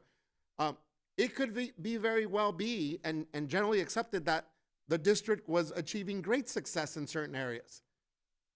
Who determined what those areas were that we were supposed to be achieving success in? Right? If the board didn't have clarity around that's what we're evaluating the superintendent, then I think we lose some trust, some transparency, and ultimately being able to be effective at advancing the goals, right? So what does that shift? It's a huge culture shift look like, procedurally speaking, Greg? Yeah. If I don't know where I'm going, does it matter if I turn left or right? You have got to get clear on what matters most and what does success look like. That's your job of representing the vision and the values of the community, accomplishing this prioritized vision as expressed through the goals and honoring these guardrails. This is the job. This is the job description. You're not elected to accomplish it on your own as a board. You hired a superintendent who's good at, this is what this is the academic mountain you want us to climb. board says we want to climb this mountain. This is, this outcome we want for kids. The superintendent's the one that says, got it. Well, there's 25 trails to get to the top of the mountain, and this is the trail we're going to take. And along the way, this is how we're going to measure progress. It's these mile markers, these base camps we're going to make. And by the way, it's also the superintendent's job to understand we're going to need these hiking boots, not those hiking boots. We're going to need these poles, not those poles. We're going to need this sunscreen SPF, not that sunscreen SPF as we climb this mountain, because we're the experts in getting up the trail. You told us as the board, what mountain are we climbing? That's your expertise. Superintendent is expert at which trail is going to get us there. And even within that expertise, let's be honest, there's a lot of learning. Trails change. There's landslides, right? Oh, we learned this trail is no longer working. We found a better trail. Learning and making that is a part of the process as you're climbing the mountain. And you want your superintendent to have the psychological safety to be able to make those adjustments, which is why they are in charge of the interims and the initiatives, the goal-aligned initiatives underneath the interims, so they can make those adjustments because they are listening to the field and learning through the system so that they can make those changes without losing sight of which mountain we're trying to climb. The last thing you want is your superintendent taking you up a trail that's like landslide risk, like you want them to understand, let's go over here. The other analogy, just to put it, I use like the endangered bald eagle or something like that. Oh, we can't take that trail because that's where the bald eagle hangs out. So that would violate our values of protecting the bald eagle. So the board is saying, climb this mountain, but don't take that trail. That will not fly in our community because in our community we care about that endangered species. So that's like an idea of a guardrail, right? So you can keep that that metaphor might help you, but there is a lot in here around if we didn't already get clear and like, hey, superintendent, this is what we're asking you to do. Then our coaching is, don't just start you're not evaluating them on what each board member individually thinks matters. The superintendent does not report to board members. The superintendent does not report to a board member. The superintendent reports to the board. And the way the board operationalizes things is through votes, and it's majority rule. That's just how we do democracy. And so the board has to do its work first of being clear. Are we whatever it is? Our coaching is hold them to the goals and the guardrails, and whatever else is legally required, say, of the superintendent. But if you have other things in there, like as I said, this can be a transition. If you have other things you want to hold the superintendent accountable to, give them at least a year. Don't do any gotcha evaluation.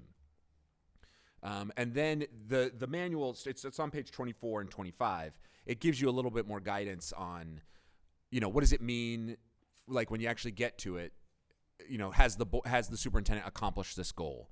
And so, and what if they accomplished, one of the interims, but not one of the other interims, and that kind of thing. And so it gives you some more guidance about how you can kind of numerically, adjust and what might be satisfactory and how you can weight things. But ultimately, that's just all guidance. It's what you guys can decide amongst yourselves. That's for you all to decide how you want to weight those things. Like some boards, if they want to get to an overall score, they weight the accomplishing of the goals more than accomplishing of the guardrails. Some keep it 50-50 amongst the goals and the guardrails. Some they want goals at 40 and guardrails at 25, and they want to make space for other legally required work or other, emergent work because we're in a dynamic time and we want to make space for that. So again, that's you're going to have to dig into that. But to your main question and main point, decide, pick, and then let them have a year, at least a year. Ideally, let them have a year where they've had a control over that budget cycle. That's the other thing about this. Like you say, oh, we're going to accomplish the goals, we're going to accomplish the guardrails and hit these annual targets. But the truth is that the budget was already baked like 6 months ago. Like that's going to be really difficult. So your first time of really getting to kind of hold the superintendent accountable is in the most psychologically safe conditions are when they've had at least a year and they've had the ability to put the chess pieces into place through their selection of the inputs through the budgeting process.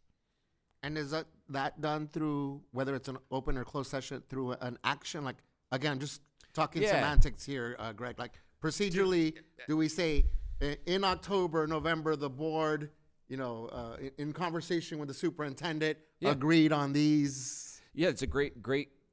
Different boards accomplish this task in different ways, so I can't tell you there's only one way, and it certainly varies in states. Some states have like a state adopted tool you have to use to evaluate your superintendent. California does not, as far as I know. So I believe your conversations about how not about superintendent performance, not like how good is she doing now, and whatever, but just what is the criteria?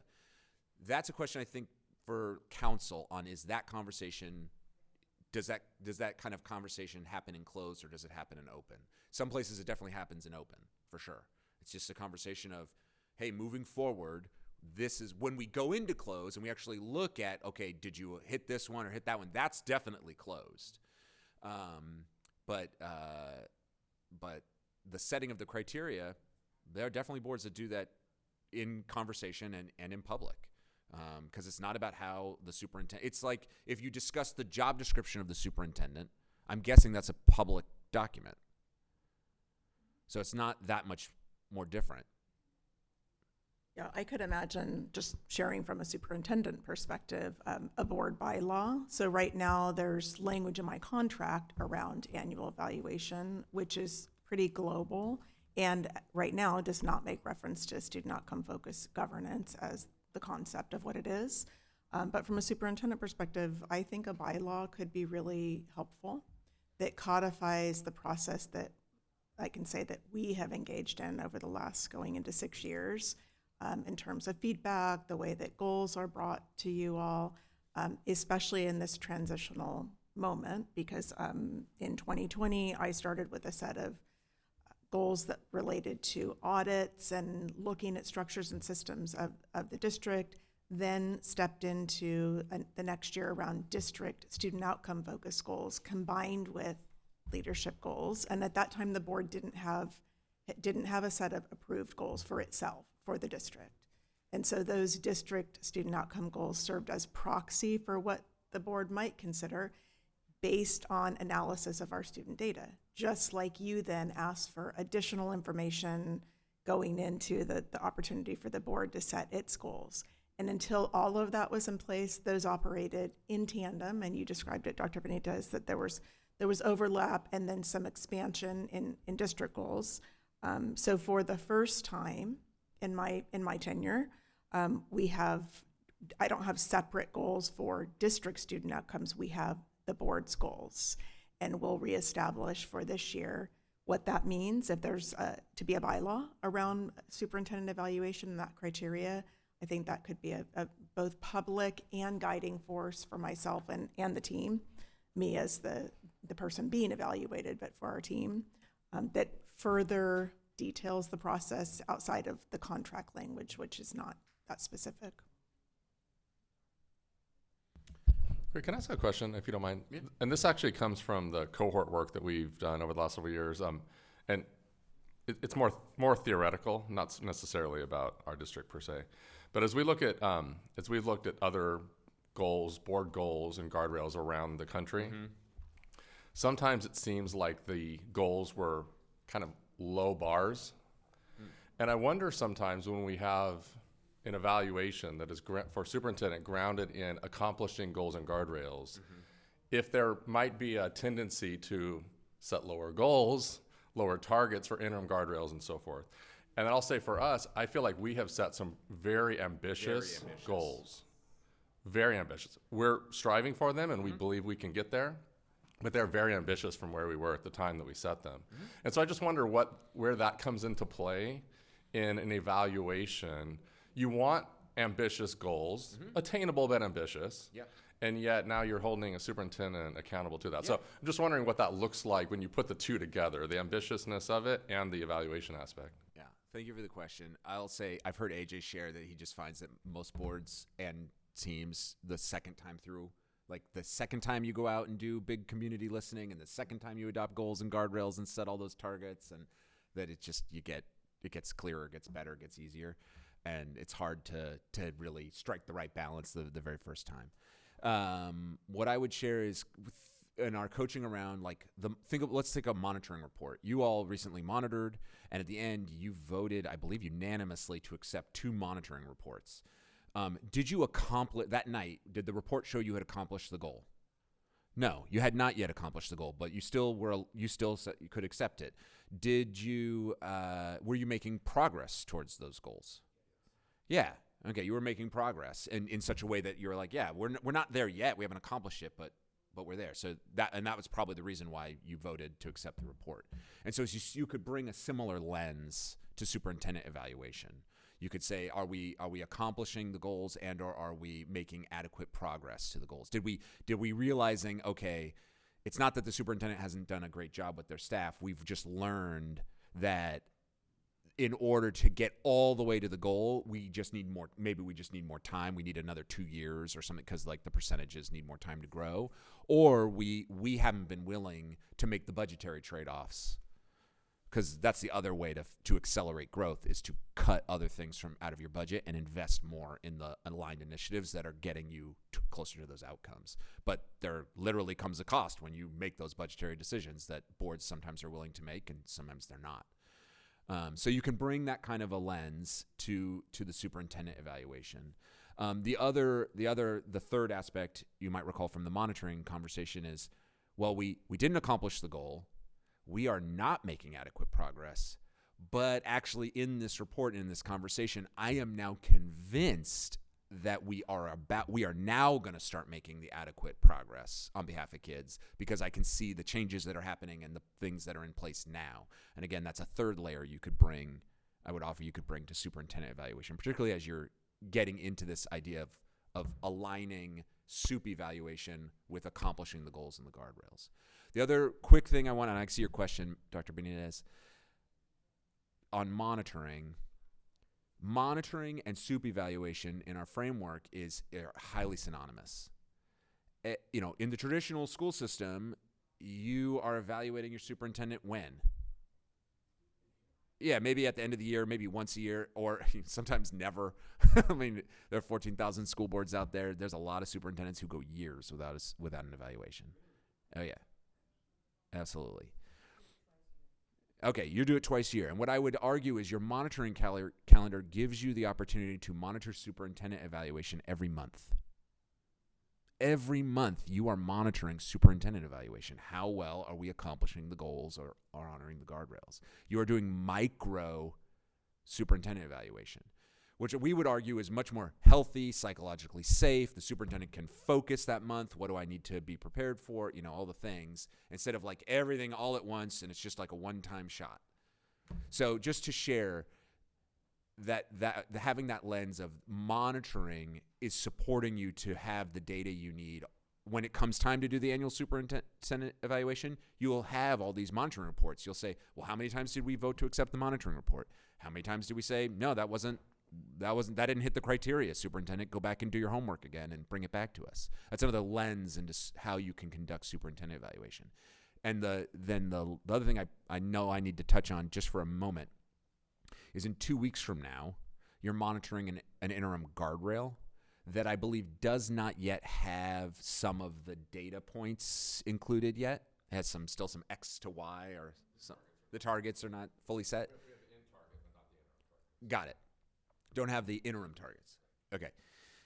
That is completely normal when a board says this is a value that needs protection, and the school system's like, oh, great, but we haven't been doing any of that work before, haven't been doing it enough. We don't have systems built around monitoring progress. It can take time for the superintendent and the staff to build the monitoring systems. And so I believe what you'll be monitoring, you might be monitoring, well, where are we? How many Sankofa parent villages do we have? But what you're also really monitoring is, we're monitoring the plan to go from do we have monitoring systems, or we don't have monitoring systems, to having monitoring systems. So instead of kind of performance managing, like how well are we at honoring the value in 2 weeks from now, what you might end up monitoring 2 weeks from now is really a conversation of how well are we on track to even having the systems in place so that we can monitor that value. And I just want to honor the fact that that's a slightly different conversation. And if that's what you have in 2 weeks, that's perfectly normal and it's perfectly valid. And that's a normal part of the process when you need to protect a value that the school system hasn't yet had a chance to build systems around.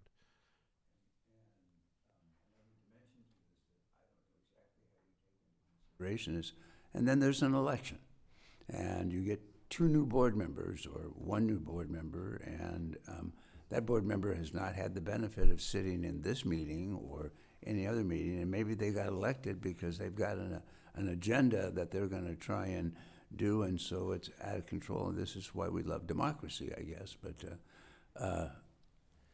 Yeah, I'll come back to that. Juan, you had a question? Yeah, and I think I heard you answer it, Greg. So to me, the monitoring calendar, monitoring report should be, and I think they are so closely intertwined with what we're evaluating the superintendent on, that we should know. Even if we were only evaluating once a year, there should be no surprises on what criteria or considerations we're taking into account for the evaluation of the superintendent. If and when we see the monitoring calendar, the monitoring reports through that lens. And again, I think you said this, Greg. Yeah.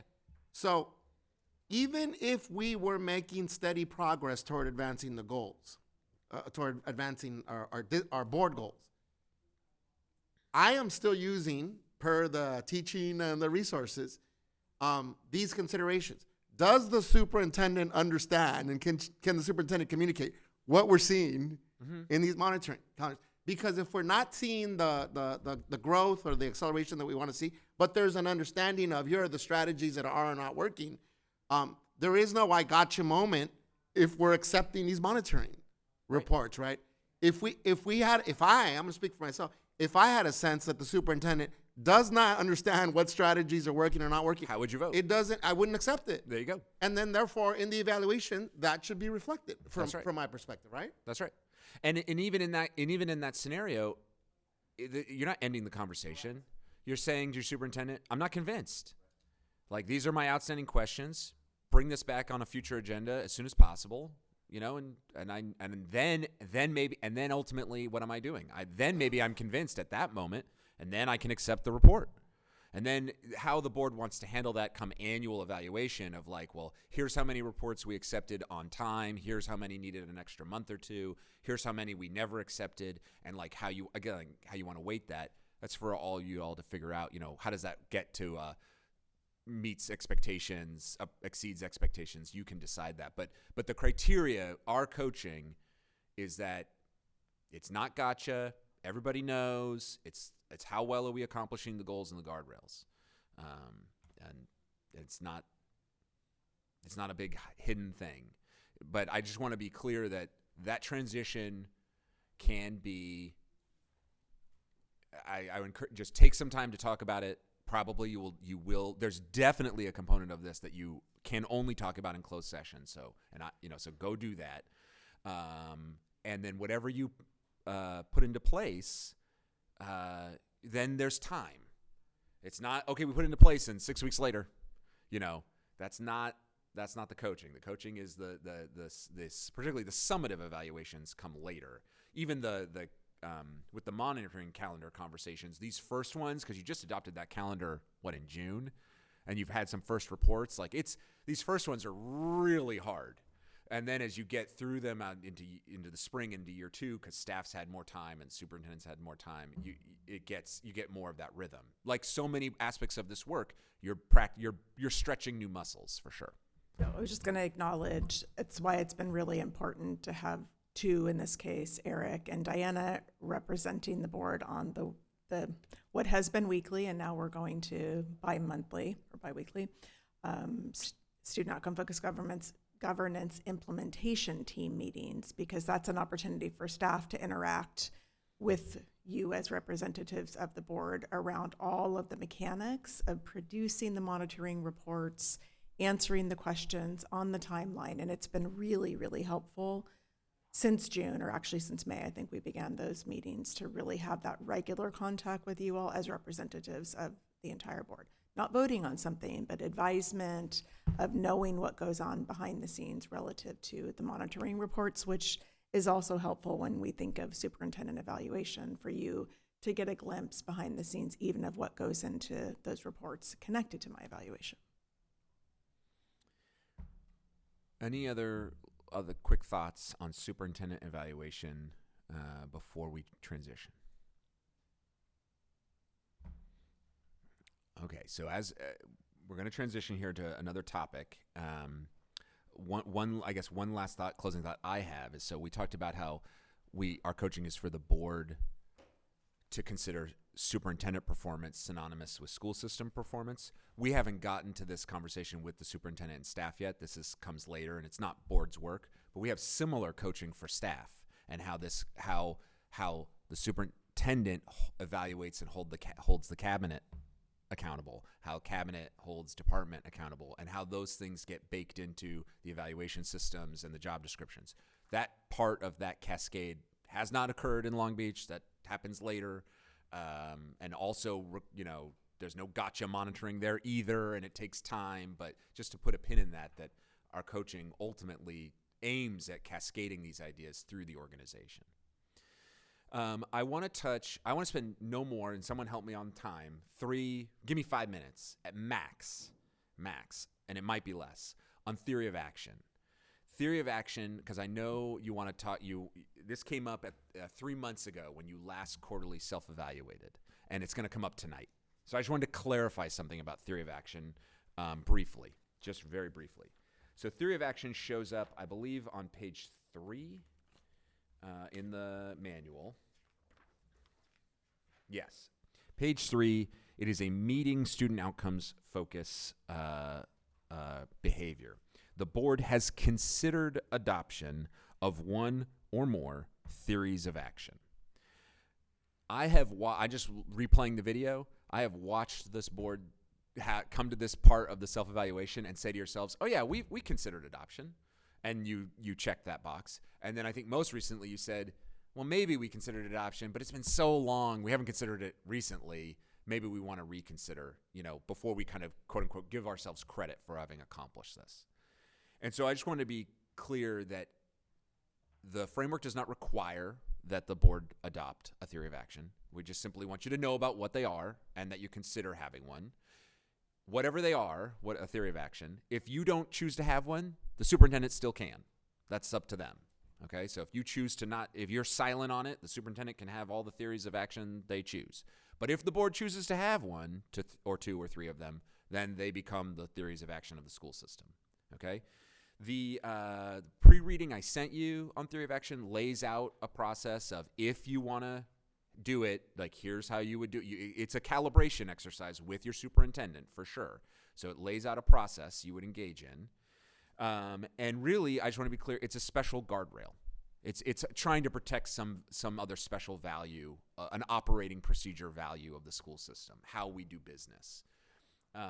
And it is not, again, it's not required that you do it. It's not required you have it. It's just required that you know what it is and you consider it. There are example theories of action in the manual. And we can also talk with the other participants. The council's hosting a workshop in a couple of weeks. There'll be other school systems there in our workshop, and we can also touch on theory of action then as well. So, but I just wanted to just name it as a topic. However you decide to handle that tonight, like, hey, yeah, years ago we did consider adoption, so we're giving ourselves credit. That's fine. That's perfectly reasonable. You can still consider it anew whenever. You could do both, is what I'm saying. You could choose to say, oh yeah, we've considered it, we've got it, and we still want to learn more and reconsider it. That's fine. Or you can tonight say, no, it's been so long and we never did it, and we want to do it. We're not giving ourselves. Do any of the districts that are going to come in 2 weeks have one or more theories of action? I don't believe they have board adopted theories of action. No. If one of us proposed something, not to take action on today, that the board would consider for the open session, Yeah. Greg, would Would that Yeah, suffice yeah. in getting us going? Yeah, so that would be right. So this would be time spent, in board work. That wouldn't be directly onto the goals. Probably not aligned directly to the guardrails. It would be in your other 50%, and you could have some conversation, and you could have a public conversation or a conversation in public about, how do we want to even approach this topic, right? And you could even ask your superintendent, ahead of time, ideally. But do you have? We have it. I know we don't have one. Do y'all have any? What do those look like and sound like? I was actually going to just make note of that. Publicly available on our vision, actually on our strategic plan page that's connected to Vision 2035, the board's vision, there is a district strategic plan theory of action. I could read it or just make reference to it, but there is an example of how staff has approached the broad concept of theory of action, of what we're up to in service to the board's goals, guardrails, and with the core values in them. Yeah, and so this becomes a matter of focus and time. So like with the,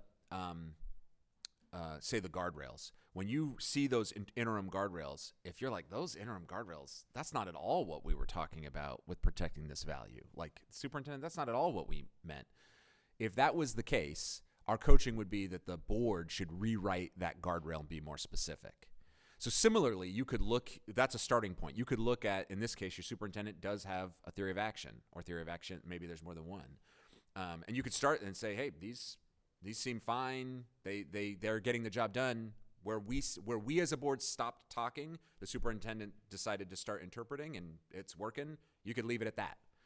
But if you did investigate those theories of action, and for whatever reason they weren't, meeting the needs or didn't align with what you would want, that would be a signal to you all. Well, maybe then we need to have something at the board level.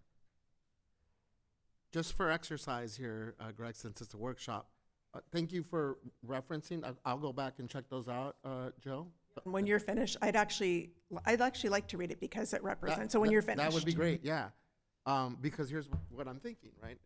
And as much as you'll read these, I actually looked at the examples, and I thought one of the examples was very compelling to me, given what we prioritized.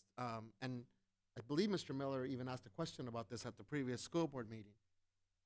Correct me if I'm wrong about this, Eric, but using the if and when, right, the way so we currently have inequities and disparities both across our district, schools in our district, and there is a theory of action you're connected to, but also with subgroups of students within schools. And I really like the example, I'm drawing from the example of if some of our programs, like School of Choice, reflect that there is a real and or perceived notion that that school's better across town. I'm not even talking about an external school. Either because of the values or the student outcomes at the school, real or perceived, then we do have a bottleneck of parents and students from some schools wanting to go to that other school. So to me, it highlights and magnifies why we want that neighborhood school there to have accelerated growth, to have, and it's both from a public perspective, to demystify, well, why wouldn't I want to go to this neighborhood school? Well, because that neighborhood school happens to be located in a particular part of Long Beach. So I really do think, and I would ask us to consider that as in the spirit of our guardrails, that this is something that we've talked about, that is reflected in the data. I would like to consider if it's aligned with some of the wording in strategic plan. so the theory of action, and this is broad theory of action. It is a singular theory of action connected to the vision, mission, and core values that guides the strategic plan.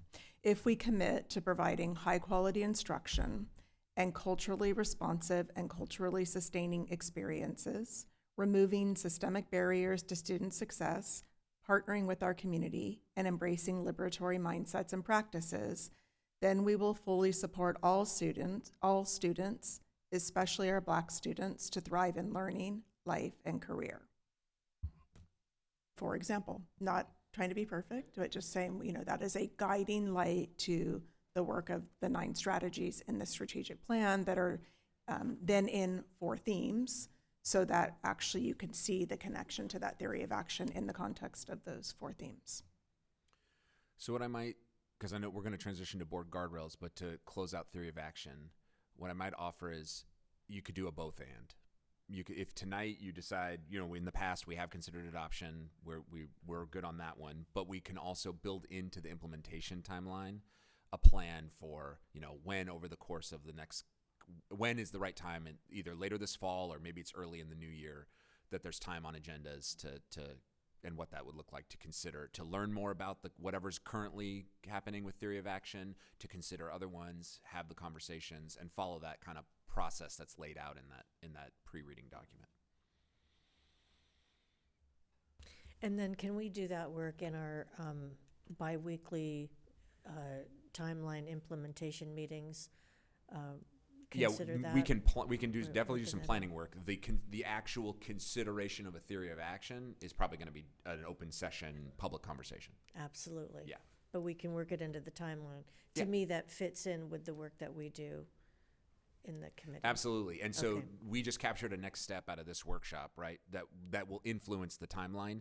Tonight, you'll do a thorough quarterly self-evaluation, and please, each one of you, take responsibility for offering next steps. Like, what are the action steps? Oh, we're here on the framework. We want to get here. What does the board need to accomplish? Capture those next steps, and we can plug them into the timeline, whatever it is that you want to next focus on between now and 6 months or 3 months or however long. So that's just a reminder tonight that don't just score yourself, capture next steps, and it'll inform the timeline. So, all right, I believe our last topic, and we've got just over an hour till noon. We're good till noon? Okay. Is this idea of board guardrails. So I want to anchor us back in the manual.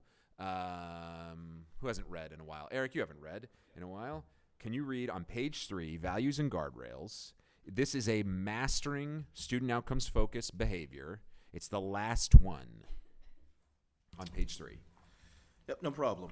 So in addition to the guardrails on the superintendent's authority, the board has adopted 1 to 5 guardrails on its own behavior and evaluates itself against them at least quarterly.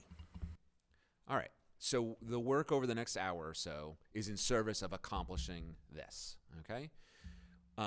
So let's be clear. You have already adopted restrictions on your behavior. You have done that through your board operating procedures. You have chosen to do that. The board guardrail is a little bit different, and that's why it's included in the framework in its own place.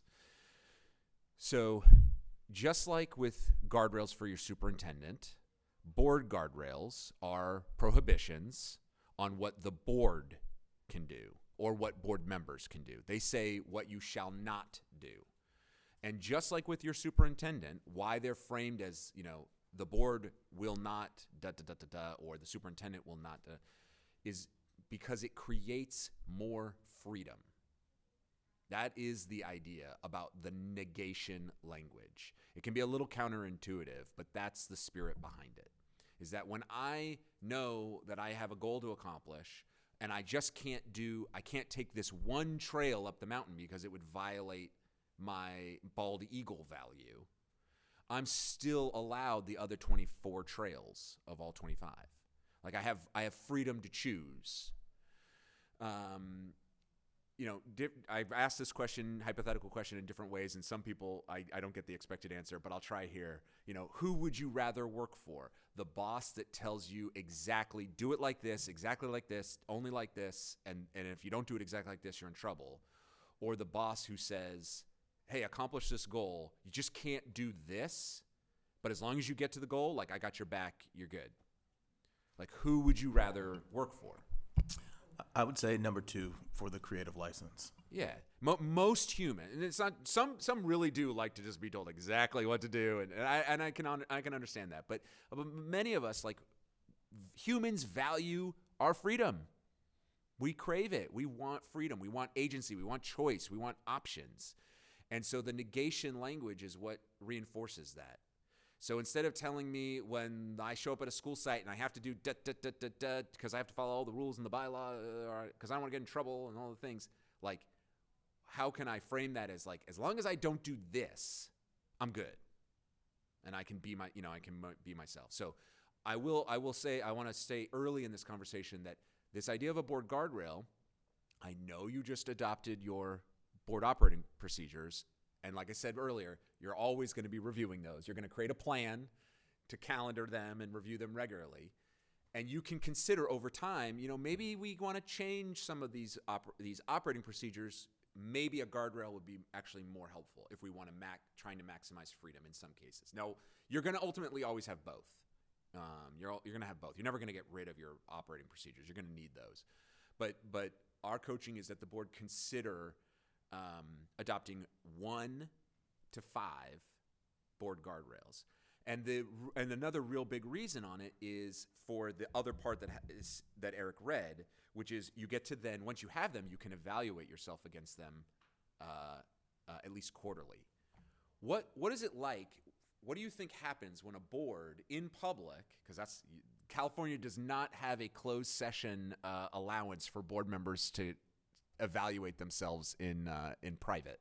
You are not protected from anything that might be embarrassing or things like that. Like, California does not care about your pride. That's for sure. You get to do all of that in public. So what might be the benefit for a board that stands up and it looks itself in the mirror and evaluates itself about its own behavior in public, and, hey, did we honor this guardrail or not? Or even the whole quarterly self-evaluation process. Like, what happens in that city and in that school system when the board does that? You represent the accountability you want as a system. And I think that holding ourselves accountable just as much as we would hold accountable our superintendent, who would hold accountable the administrative staff, I think that it is a trickle-down effect of, hey, we're all in this together in regards to improving the outcomes of our students. Yeah, if student outcomes are going to improve, it starts with me. And by the way, I'm human. I'm not going to, some quarters I violated that guardrail. Or whatever it is. Like, this is not about taking away the humanity of people. This is about just being ourselves and continuous improvement. The connection here between what we're talking about now and the last conversation, or 2 conversations ago, superintendent evaluation, is exactly what Eric just said.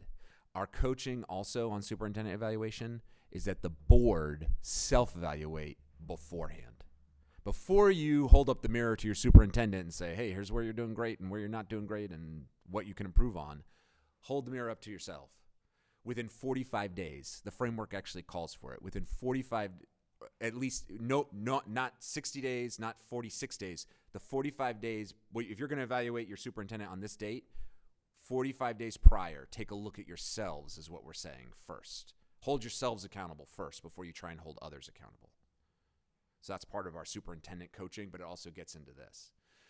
A lot of boards that do choose to adopt a board guardrail, and they say, okay, how we're gonna monitor this every quarter. Most boards do it during, like, tonight's conversation when they're scoring themselves. When they get to that part of the evaluation, they say to themselves, all right, what were our board guardrails again? Oh, right, we shouldn't do this. Got it. How are we doing on that? Like, they have the conversation right then in the moment, as part inside of the quarterly self-evaluation conversation. So that way they're talking about it at least quarterly. And so today we're going to draft some potential board guardrails. I don't think you're going to be approving anything. If you like whatever you come up with today, put it on a future agenda, have another conversation about it, bring Director Lopez in, make sure it works for the whole board. And as part of the conversation today, you'll also be considering how might we know if we are monitoring it. You don't have to create interims. You don't have to have reports. You don't have to create a bunch of documents. You don't have to do any of that. But you do want to have some sense of how will I know if we are actually honoring this guardrail. So that's what we're going to do. We have chart paper and markers. We're going to split up the 2 board member pairs, and let's mix. Let's do Doug and Juan and Diana and Eric. And you're going to just, in a moment, you're just going to pair up and you're going to share. Let me check. Did anyone not do their homework? The homework was to draft one board guardrail. Board members will not.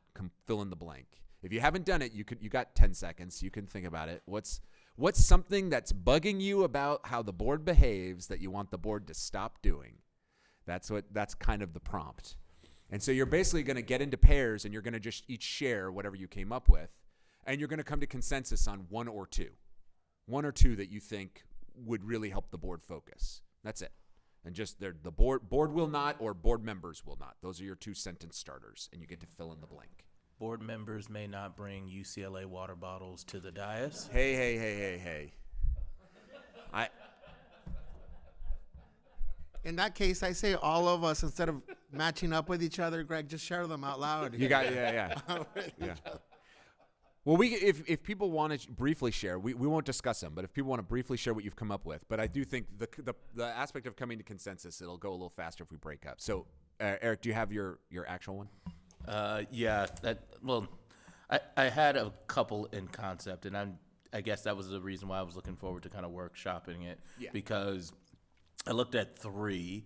One was centered around like micromanagement of admin staff and the superintendent, for that matter. I think that often in some of these meetings we have conversations maybe a little uncomfortable for me, understanding, if you've ever been somebody in leadership, that there's a component of it, and I spoke to it earlier, that requires some creative license. And so if we're trying to get to a goal, I don't know if it's fair to micromanage somebody as they go through the process. And so one of mine was the board may not engage in any action or deliberation that micromanages day-to-day operations. Okay.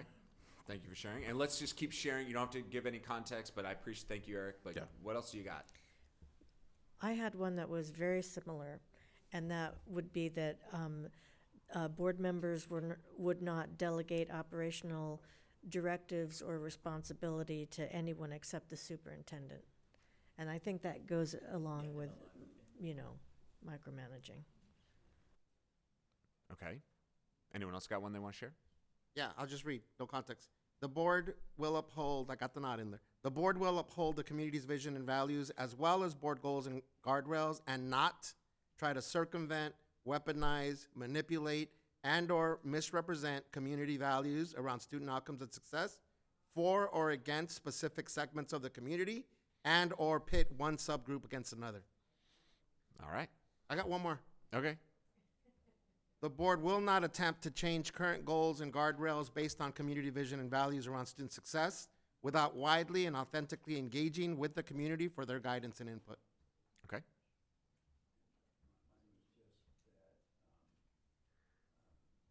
I don't have it written down here with you, that if, when board members are visiting schools, or when board members are engaging with senior staff, that they let the superintendent know about that. Right. Board won't engage without prior notification to the superintendent. Right. Okay. Great. Greg, I didn't realize, and I'm so appreciative that our student school board member is here. Mm-hmm. I want to read something, whether we consider it or not, but I want to say this publicly to our student school board member because I'm so appreciative of you spending time with us here.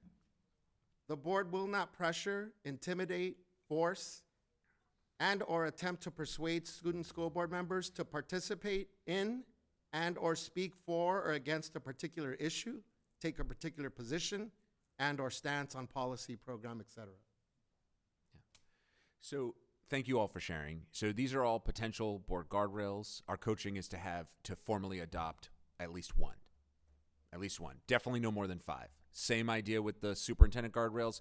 You can, if you have like 7, 8, 9, 10 board guardrails, they're harder to all follow. You won't actually be focused to actually accomplish them. You're unlikely to actually honor what it is you're saying you want to honor. You're more likely pretending when you just name them all. And there are benefits to pretending. Believe me, there's lots of good benefits. You look good. Oh, we got all these great board guardrails, but we care about like what's real, what's actually happening.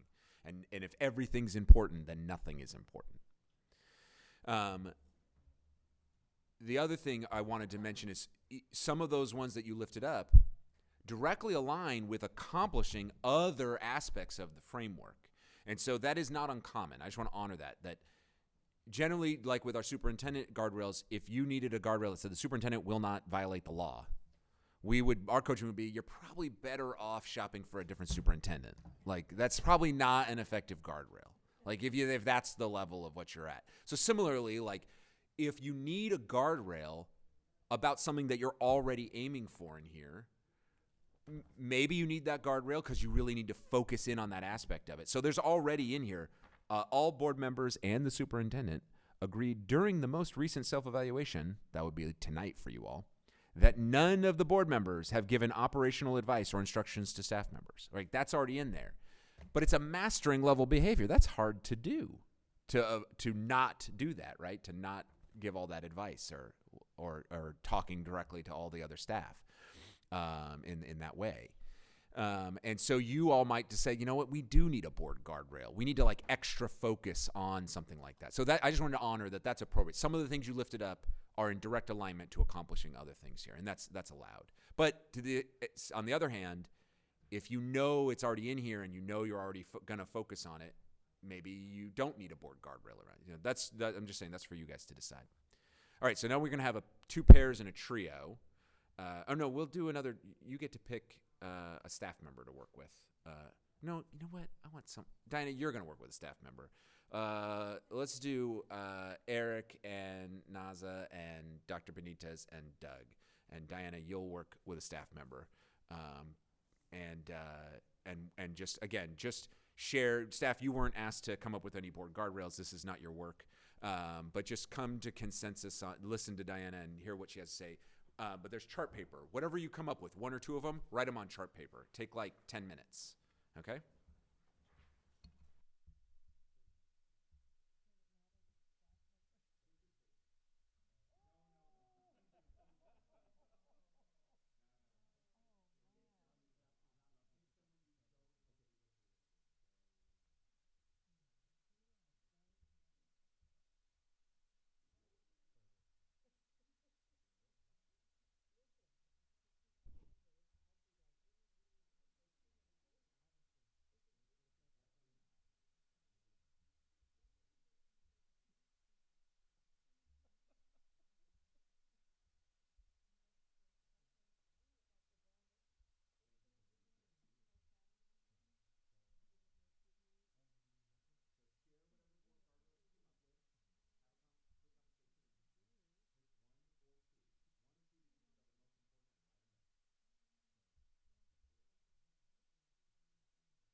All right. We're all coming back. Let's start. Diana, can you share? It looks like you came up with 2 potential board guardrails. We did, They're over there. Yeah. yes. Well, we worked there, but we Yeah, posted you there. moved them. Yes, so the first one we came up with was, the board will not direct operational responsibility to anyone except the superintendent. And the second one, that we were inspired by Dr. Benitez, was that, yeah. Love hearing that. Can I have you, yeah, that's good, thanks. That the board will not try to influence or intimidate the student board member into making a response or taking a position, whether at a board meeting or at any other time. Got it. So these are definitely what the board shall not do or will not do. So they fit that kind of guardrail syntax. As we continue on, as for you just individually in your own minds, be thinking about, again, is this such an issue that we need a guardrail around it? Like maybe we don't want, the board will not direct operational responsibility to anyone except the superintendent, but like, is that happening a lot right now? If it is, then yeah, maybe this is a good candidate for a board guardrail. If it's not, it might not be. Or maybe it's not, but there's some reason the board is concerned it might happen in the future and you just want to really stay on top of it. And so that's another reason to have that as a guardrail. And that's just an example. So thank you for sharing. Eric and Naza, do you want to share what you all have?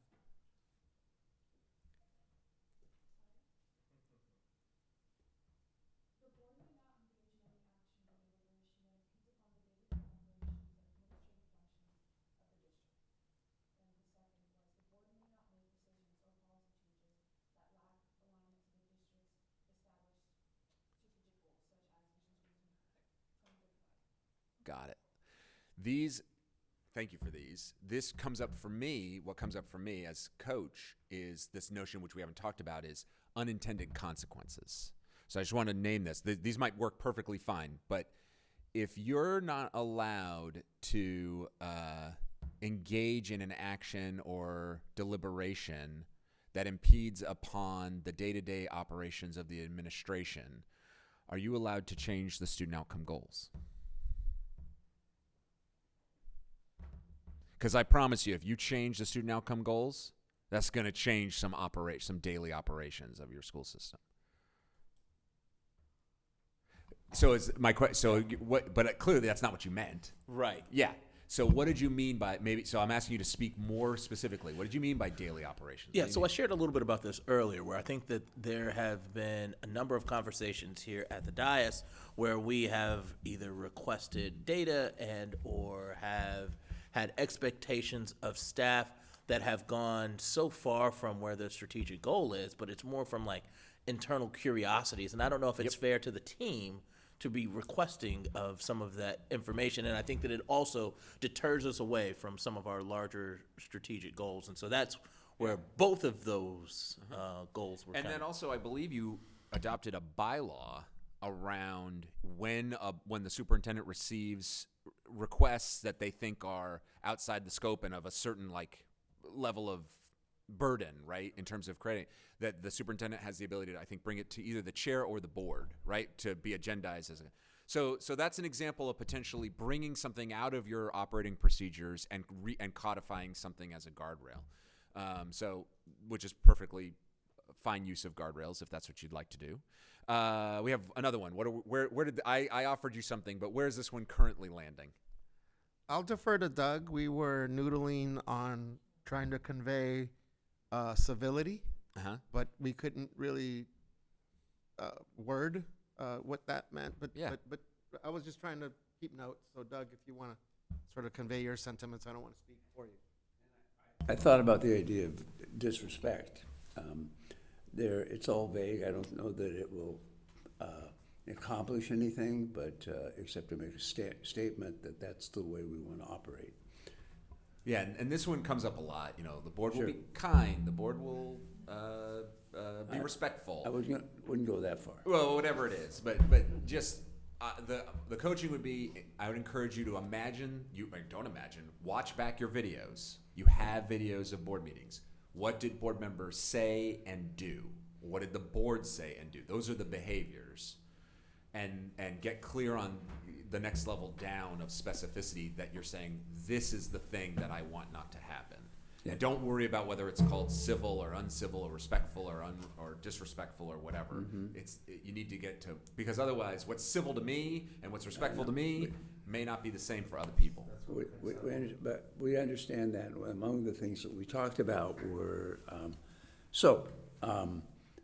board members should not, we have a kind of a process set up where if you've got, if you want to, you can submit questions to the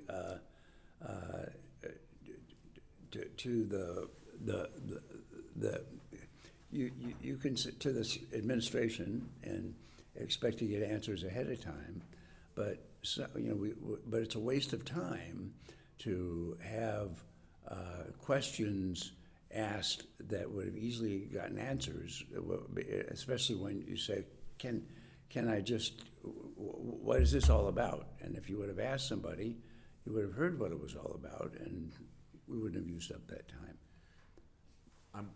So in that specific example, Yeah. Board members will not ask questions that the answers to which won't impact their votes. Let me say that again. It's very common, board members, I think Eric said, I have a curiosity about this, I want to learn more about this or that. But no matter the answer, it's not going to change how I vote. I already know how I'm going to vote. And at the end of the day, what you say is one thing, and it can be really nice, and there's plenty of sayings that can inspire and that can make a difference in some ways, but your actions are what have the force of policy and the force of law, and et cetera, in terms of what's happening. And so, I've seen school systems that have their current pattern is, board members ask a lot of questions, but a lot of them have nothing to do with how they already know how they're going to vote. They just think they have to ask all these questions. And so some boards have said, no, before you ask that question, ask yourself, whatever the answer is it going to impact my ability to accept the monitoring report or not accept the monitoring report? I need to know this. That can be either a self-implied, and you can do this again without, you don't need a board guardrail to have guardrails for yourself. So I encourage you all to consider this. Do I really need to know the answer to this question? And if I need to know, fine, I need to know. Ask it, for sure. Sometimes it's, there's a compelling case why the public needs to have this information. That can be a great reason to ask a question, and so by all means, get it out, get the information out. None of this is about keeping any information secret, that's for sure. Yeah. Greg, so not necessarily related to this one, but to the broader values around safety and our superintendent guardrails, and I'm going to repitch it this way. Our communities are very divided right now, not necessarily of their own volition, and I do feel it's important as a board, if my colleagues agree, to uplift that when we have to make tough budget decisions or tough decisions based on those values around equity and being inclusive, that doesn't mean we're going to actively entertain pitting one group in our community against another, or one geography against another, or one group that got to us at a school board meeting because they're feeling threatened or attacked. That doesn't mean that others may not be feeling the same way, that we maybe didn't hear from them at that meeting. I do think it's important to convey as a board, whatever we land on with these examples, that we can be trusted to hold information that's shared with us and not ultimately use it back against one group or another, whether it's our disability community, our English learners, our immigrants, our black students, because then what we're doing is not just enabling these vicious things that are going on in our communities right now, but we're perpetuating it through the use of our platform that we have. So I read a draft. I just don't want it to be lost on us that these values that supposedly we're upholding as a district, student outcomes change when adult behaviors change. We have an opportunity right now in a very divisive environment to at least come together on, hey, I may not think that or I may not agree with that, but I'm not going to use and weaponize that at the cost of other communities that maybe are more vulnerable right now than they've been. And I don't want it to be a gamesmanship, but hey, we're hurting more. Pay attention to us. Hey, we did this for this group. Why aren't we doing this for this other group? So I don't want that to be lost because it didn't make its way onto one of our flip charts. But I do want, I want to hear from my colleagues on where we're at with that. Yeah, so ironically, myself and the student board member did have something along those lines in our, let's call it rough draft, where we said the board members may not prioritize the needs or interest of their individual district and or groups over the equitable distribution of resources and opportunities across the entire school district. And so we didn't necessarily put that one on the board, but it was definitely something that was something that we considered. Listening to this part of the conversation, you have policy because you adopted an updated ethics and conflict of interest policy that says that the board board members are responsible for the outcomes of all students, not just the students in their region of the school system. So you have that on the books. And there could be, again, a way to pull out something because you will have lots of these things you might find are already somewhere in your operating procedures or in a policy. The board guardrail is an opportunity to pull something out that you really want to focus on extra, which is why we say you only have so many and maybe only one or two or three. Eric, did you have something? Yeah, and this is in response to that and some of the other things that you brought up, which I'm appreciative of, is that you've shared that there are multiple times where we have brought up potential guardrails that are probably mentioned in maybe not in the same exact language, but in some component are captured within the details. Is it frowned upon to have them in two separate places? I almost think about it like, and I was joking earlier, is that I think about it as like somebody who was an ex-athlete and then now has a personal trainer. Like if you were a previous athlete, of course you know how to work out and eat right and everything else. But there's something about having a personal trainer now on board that almost adds a second layer of accountability, a second layer of holding you to the attendant goal of losing weight or being healthier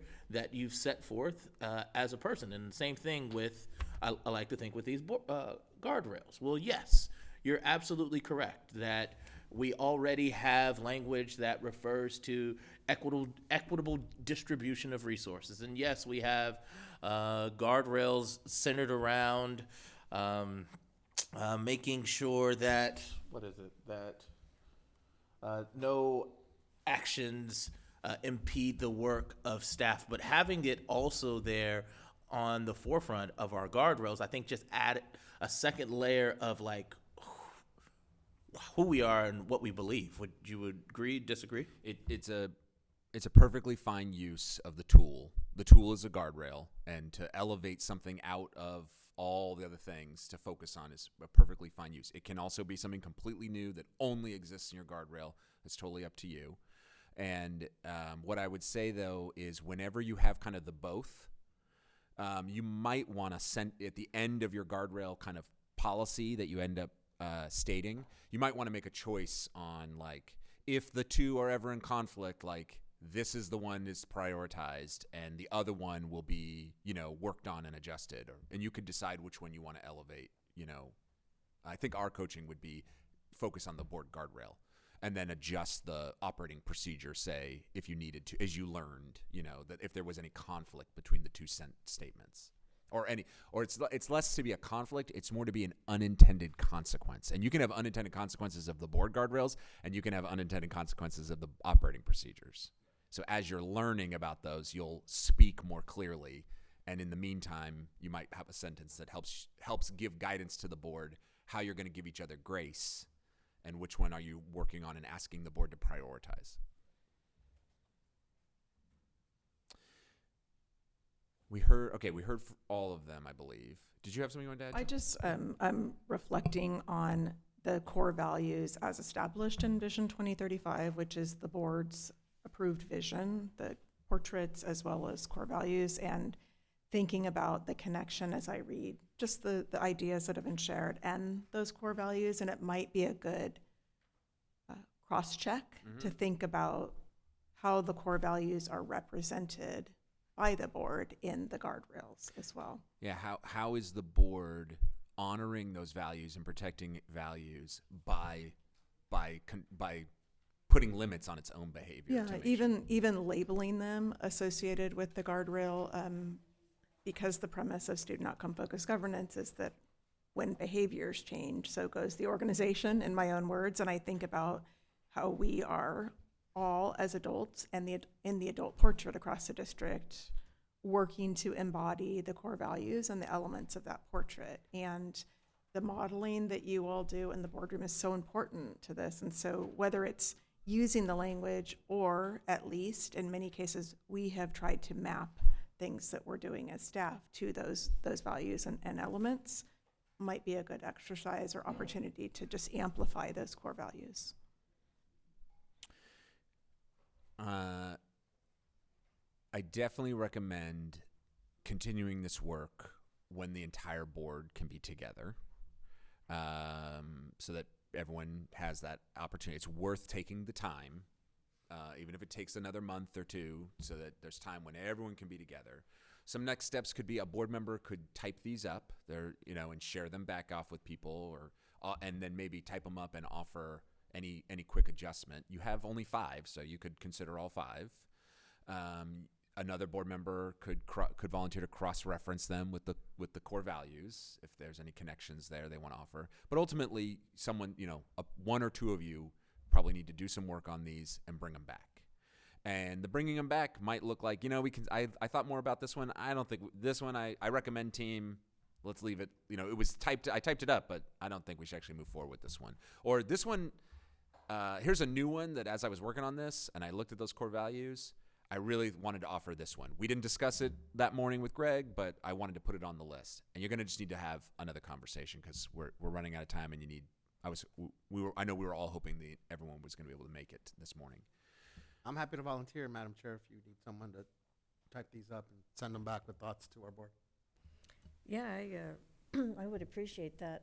And also, Eric, you mentioned one that didn't make it to your list, but I'd like that one to make it to the list that Dr. Benitez types up. The UCLA water bottle one? Okay. Actually, That sounds good. actually, no, volunteered that? not that one in particular, but the most recent one, right, about equity. I think that I would like to see that included. I would. So Thank I would you. suggest sending it to the superintendent unless the superintendent gets your back to us. So that there's no one-on-one communication. And also, if we can reach out and get any from Director Lopez to contribute, that would be also very helpful as well. And then that conversation, when you find the right agenda at an upcoming board meeting to revisit this, and actually have conversation, the prompts are, first off, does anyone have any clarifying, does anyone, who wrote this one? I don't know, what do you mean by this? Have your eye out and your radar up for unintended consequences. And then the last one is, look, we can't focus on everything. Like what's the one we most need to focus on, and only actually adopt the ones that you really are clear on that are the most. So some of them you might like a lot, but they aren't worth your focus at this moment in time. They might be perfectly good behaviors, and you might want to take it on, as I said, individually, but it's not for the whole board.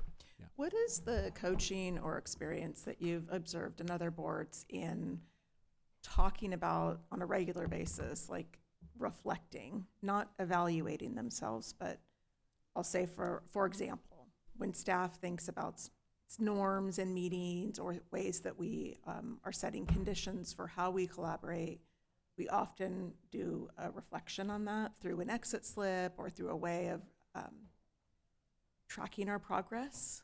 How do boards do that in a way that's productive?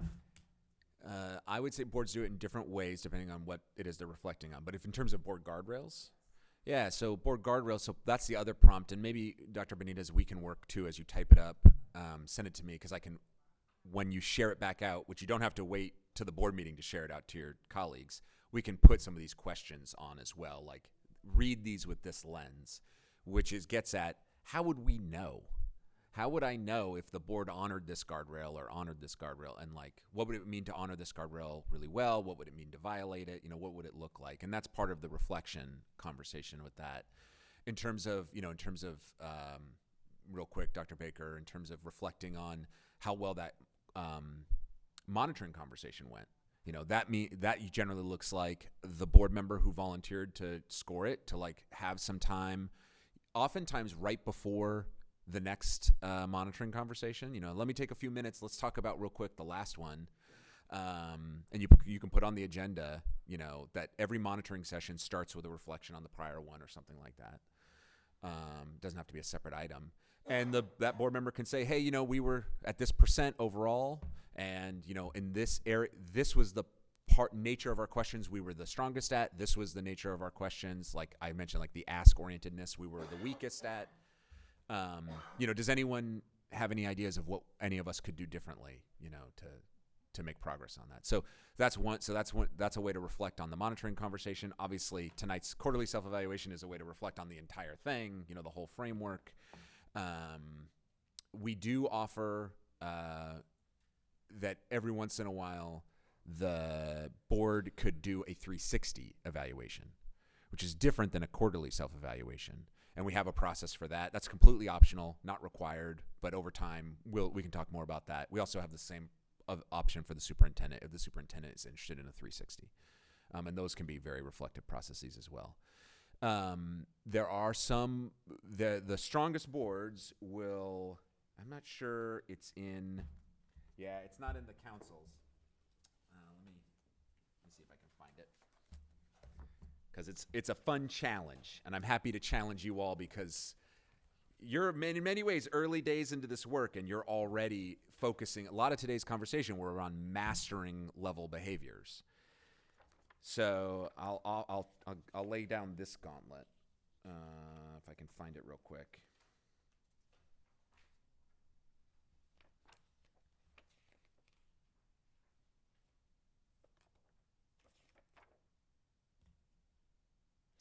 The board's annual self-evaluation includes an opportunity for each board member to share examples when their adult behaviors made it harder for students to achieve the goals.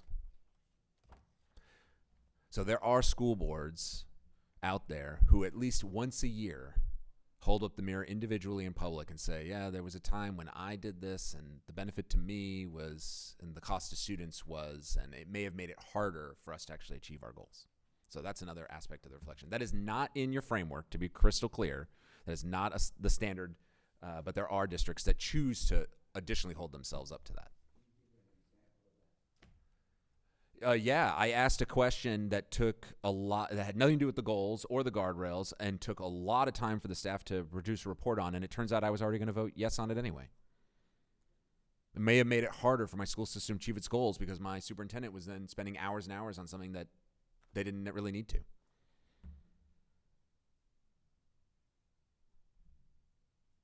I missed a meeting.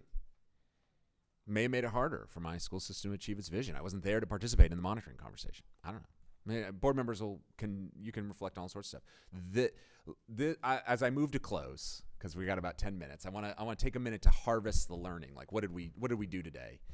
And I want to start by saying this morning was a lot about knowledge and skills of board member behavior change. We talked a lot about a lot of the knowledge and skills, like how do we think about creating an agenda, right? Or how do we think about what's the knowledge around, what's the coaching around superintendent evaluation or theory of action, right? There's a lot of bold words, glossary words, definition of terms.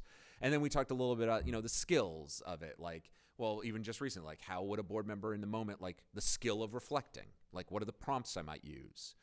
What's the skill of crafting a proper board guardrail? Like what are the guiding questions I should be asking myself as we move forward with these potentially adopting these board guardrails? I'm not here to, there's no requirement. It's a mastering level behavior. The workshop that the council's hosting in a couple of weeks does talk about knowledge and skills, but it is actually designed around the third lever of adult behavior change, which is mindset. Mindset, which is the most powerful lever you have towards changing my own behavior. Now you have to ask yourself, why are we talking about behavior? We're grown-ups, we're adults. What we mean by that is the school system gets the outcomes it gets. The school system gets the outcomes it gets. That's not like a crazy statement. You are getting all the outcomes you get. The future is written. If the school system's behaviors are what they are, those are the outcomes you're going to get. Wherever the outcomes are matching your vision and values, hold on to those behaviors. Those behaviors are getting you to your goals and guardrails. Like they're getting you to where you say you want to get to. Hold on to that. That's wonderful. That's not uncommon for school systems to have behaviors that are leading them to get to where they want to go. That's awesome. But wherever you're not yet getting to where you want to be and you're not making progress, the only way to start making a difference is to change my behavior. The school system has to do something different, starting with me and what I'm going to do differently. And so we get into a lot of that in the workshop. Okay, so that's just a little teaser for the workshop around mindsets. A little teaser encouragement for any staff members who are thinking, who want to come. There's space. If you'd like to join us on that weekend, we'd love to have you. It'll be lovely. But today we really talked about knowledge and skills. So we talked about we started with what's the difference between board work and superintendent work. And I offered that frame of, well, what's legally required of the board and what does the board require of itself? And what does the board require of itself? Those goals and those guardrails. Based on the community's vision, based on the student needs analysis. You did all that work years ago, right? And there's an ongoing need. Communities are not static. That's why you go out and you're going to keep listening, and you've built routines now, and you're starting that process, and you're going to learn. Those routines you're starting, I think, next week. You may find they are completely adequate to the job. You may find, nope, they're not robust enough at all, and you'll figure that out, and you'll have the ability to augment the plan if you need to, so that you are sufficiently regularly listening for the vision and the values of the community, and updating the community on the progress towards the goals and the guardrails. Then we transitioned to policy, I believe, after agenda, but it was again about the goals and the guardrails, right? Were the main policies that we wanted you to consider. And we layered in then, well, you also got to figure out, well, how are we going to relate to each other, right? Those are your operating procedures. And those procedures also dictate how you're going to relate to community. The other bucket, which you kind of, I think, now have inside of your operating procedures is that what we separate out as delegation policy. What's your relationship with your superintendent? The policies that kind of guide that relationship, we call that delegation policies. And I think a lot of yours currently live inside of your operating procedures, which is totally fine, but just so you're clear where they might be. And then there's the lovely state of California that says, well, then there's all these other policies that you have to have on your books. And our coaching there is, sure, have them on your books, of course, but get clear with staff, get clear on which ones does the district just have to have and which ones require the board's approval. And those might be different.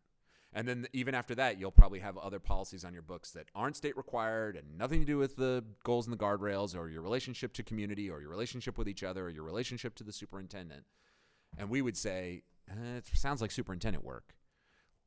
Our coaching would be for you to just go ahead and delegate those to the superintendent. Let the superintendent have those policies as regulations.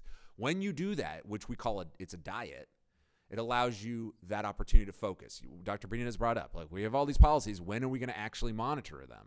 How can we honor our word of actually doing the things? The word was we wrote it down in policy, but are we actually doing it? You can only do that by monitoring. And so our coaching is only pass the policies you're willing to monitor. Monitor them. You don't have to monitor them all at once. Definitely don't do that. Definitely have a calendar. Don't gotcha monitor. Don't gotcha monitor yourselves. Don't gotcha monitor others. Make a plan. That plan is likely to be a 4-year plan, the length of a term. In your case, 4 years. Spread them out so you can focus and give yourself time, because there will be emergent things, right, that come up. Let's see. We talked about, and then after policies, I think we talked about superintendent evaluation, and we were right back to goals and guardrails, right? That school system performance and superintendent performance are synonymous. And we talked about, again, not gotcha evaluation, not gotcha monitoring, and the role of ongoing monthly monitoring that the monthly monitoring plays in understanding, well, what is the superintendent's performance all year round?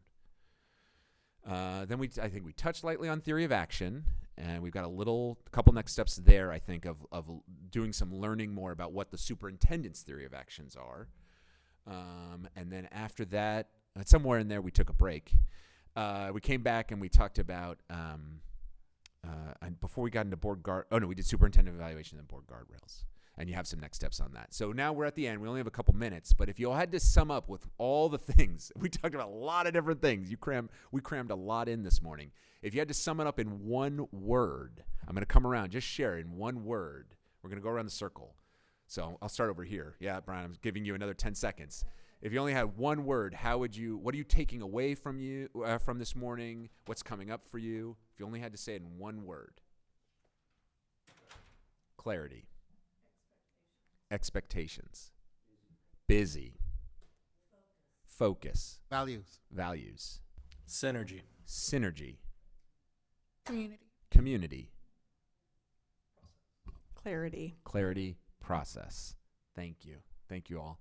I think we have a couple more moments. Is there anything anyone else would like to share more than one word? What are you sitting with? What are you taking away with? We have like 3 minutes. If anyone has something more they'd like to share, more than one word, what are you going to take away from our time together as you're thinking about what's next?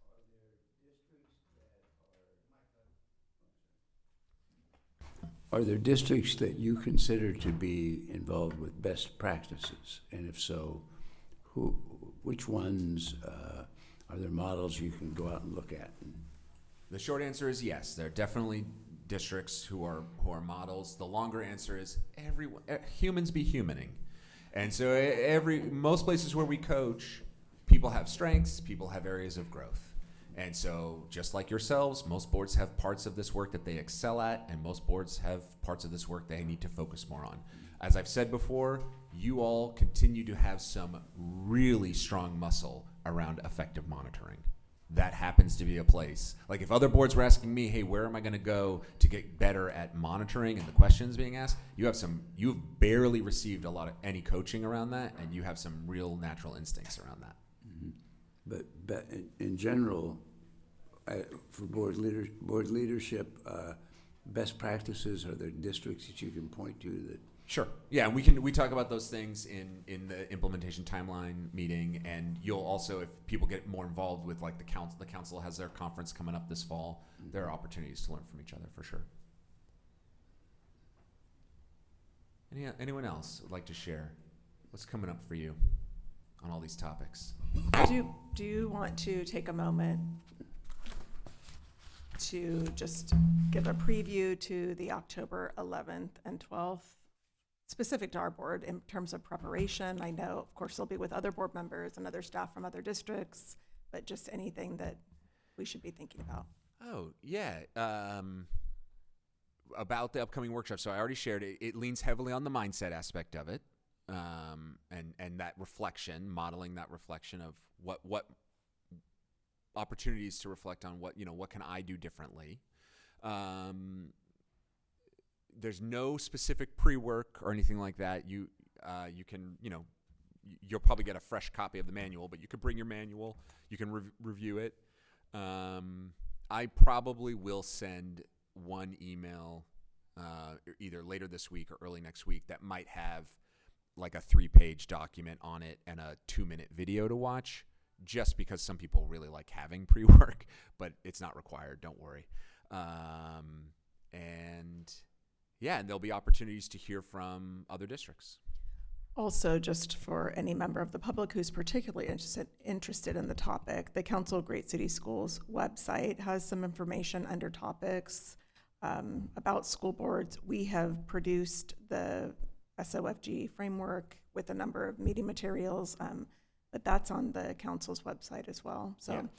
it's a workshop that is hosted, so it's not a public meeting. It's Right. not going to be live cast because it's not a Long Beach Unified That's School right. Board meeting. And we won't be discussing the business of Long Beach Unified. Right. We will not be discussing any action, nothing like that.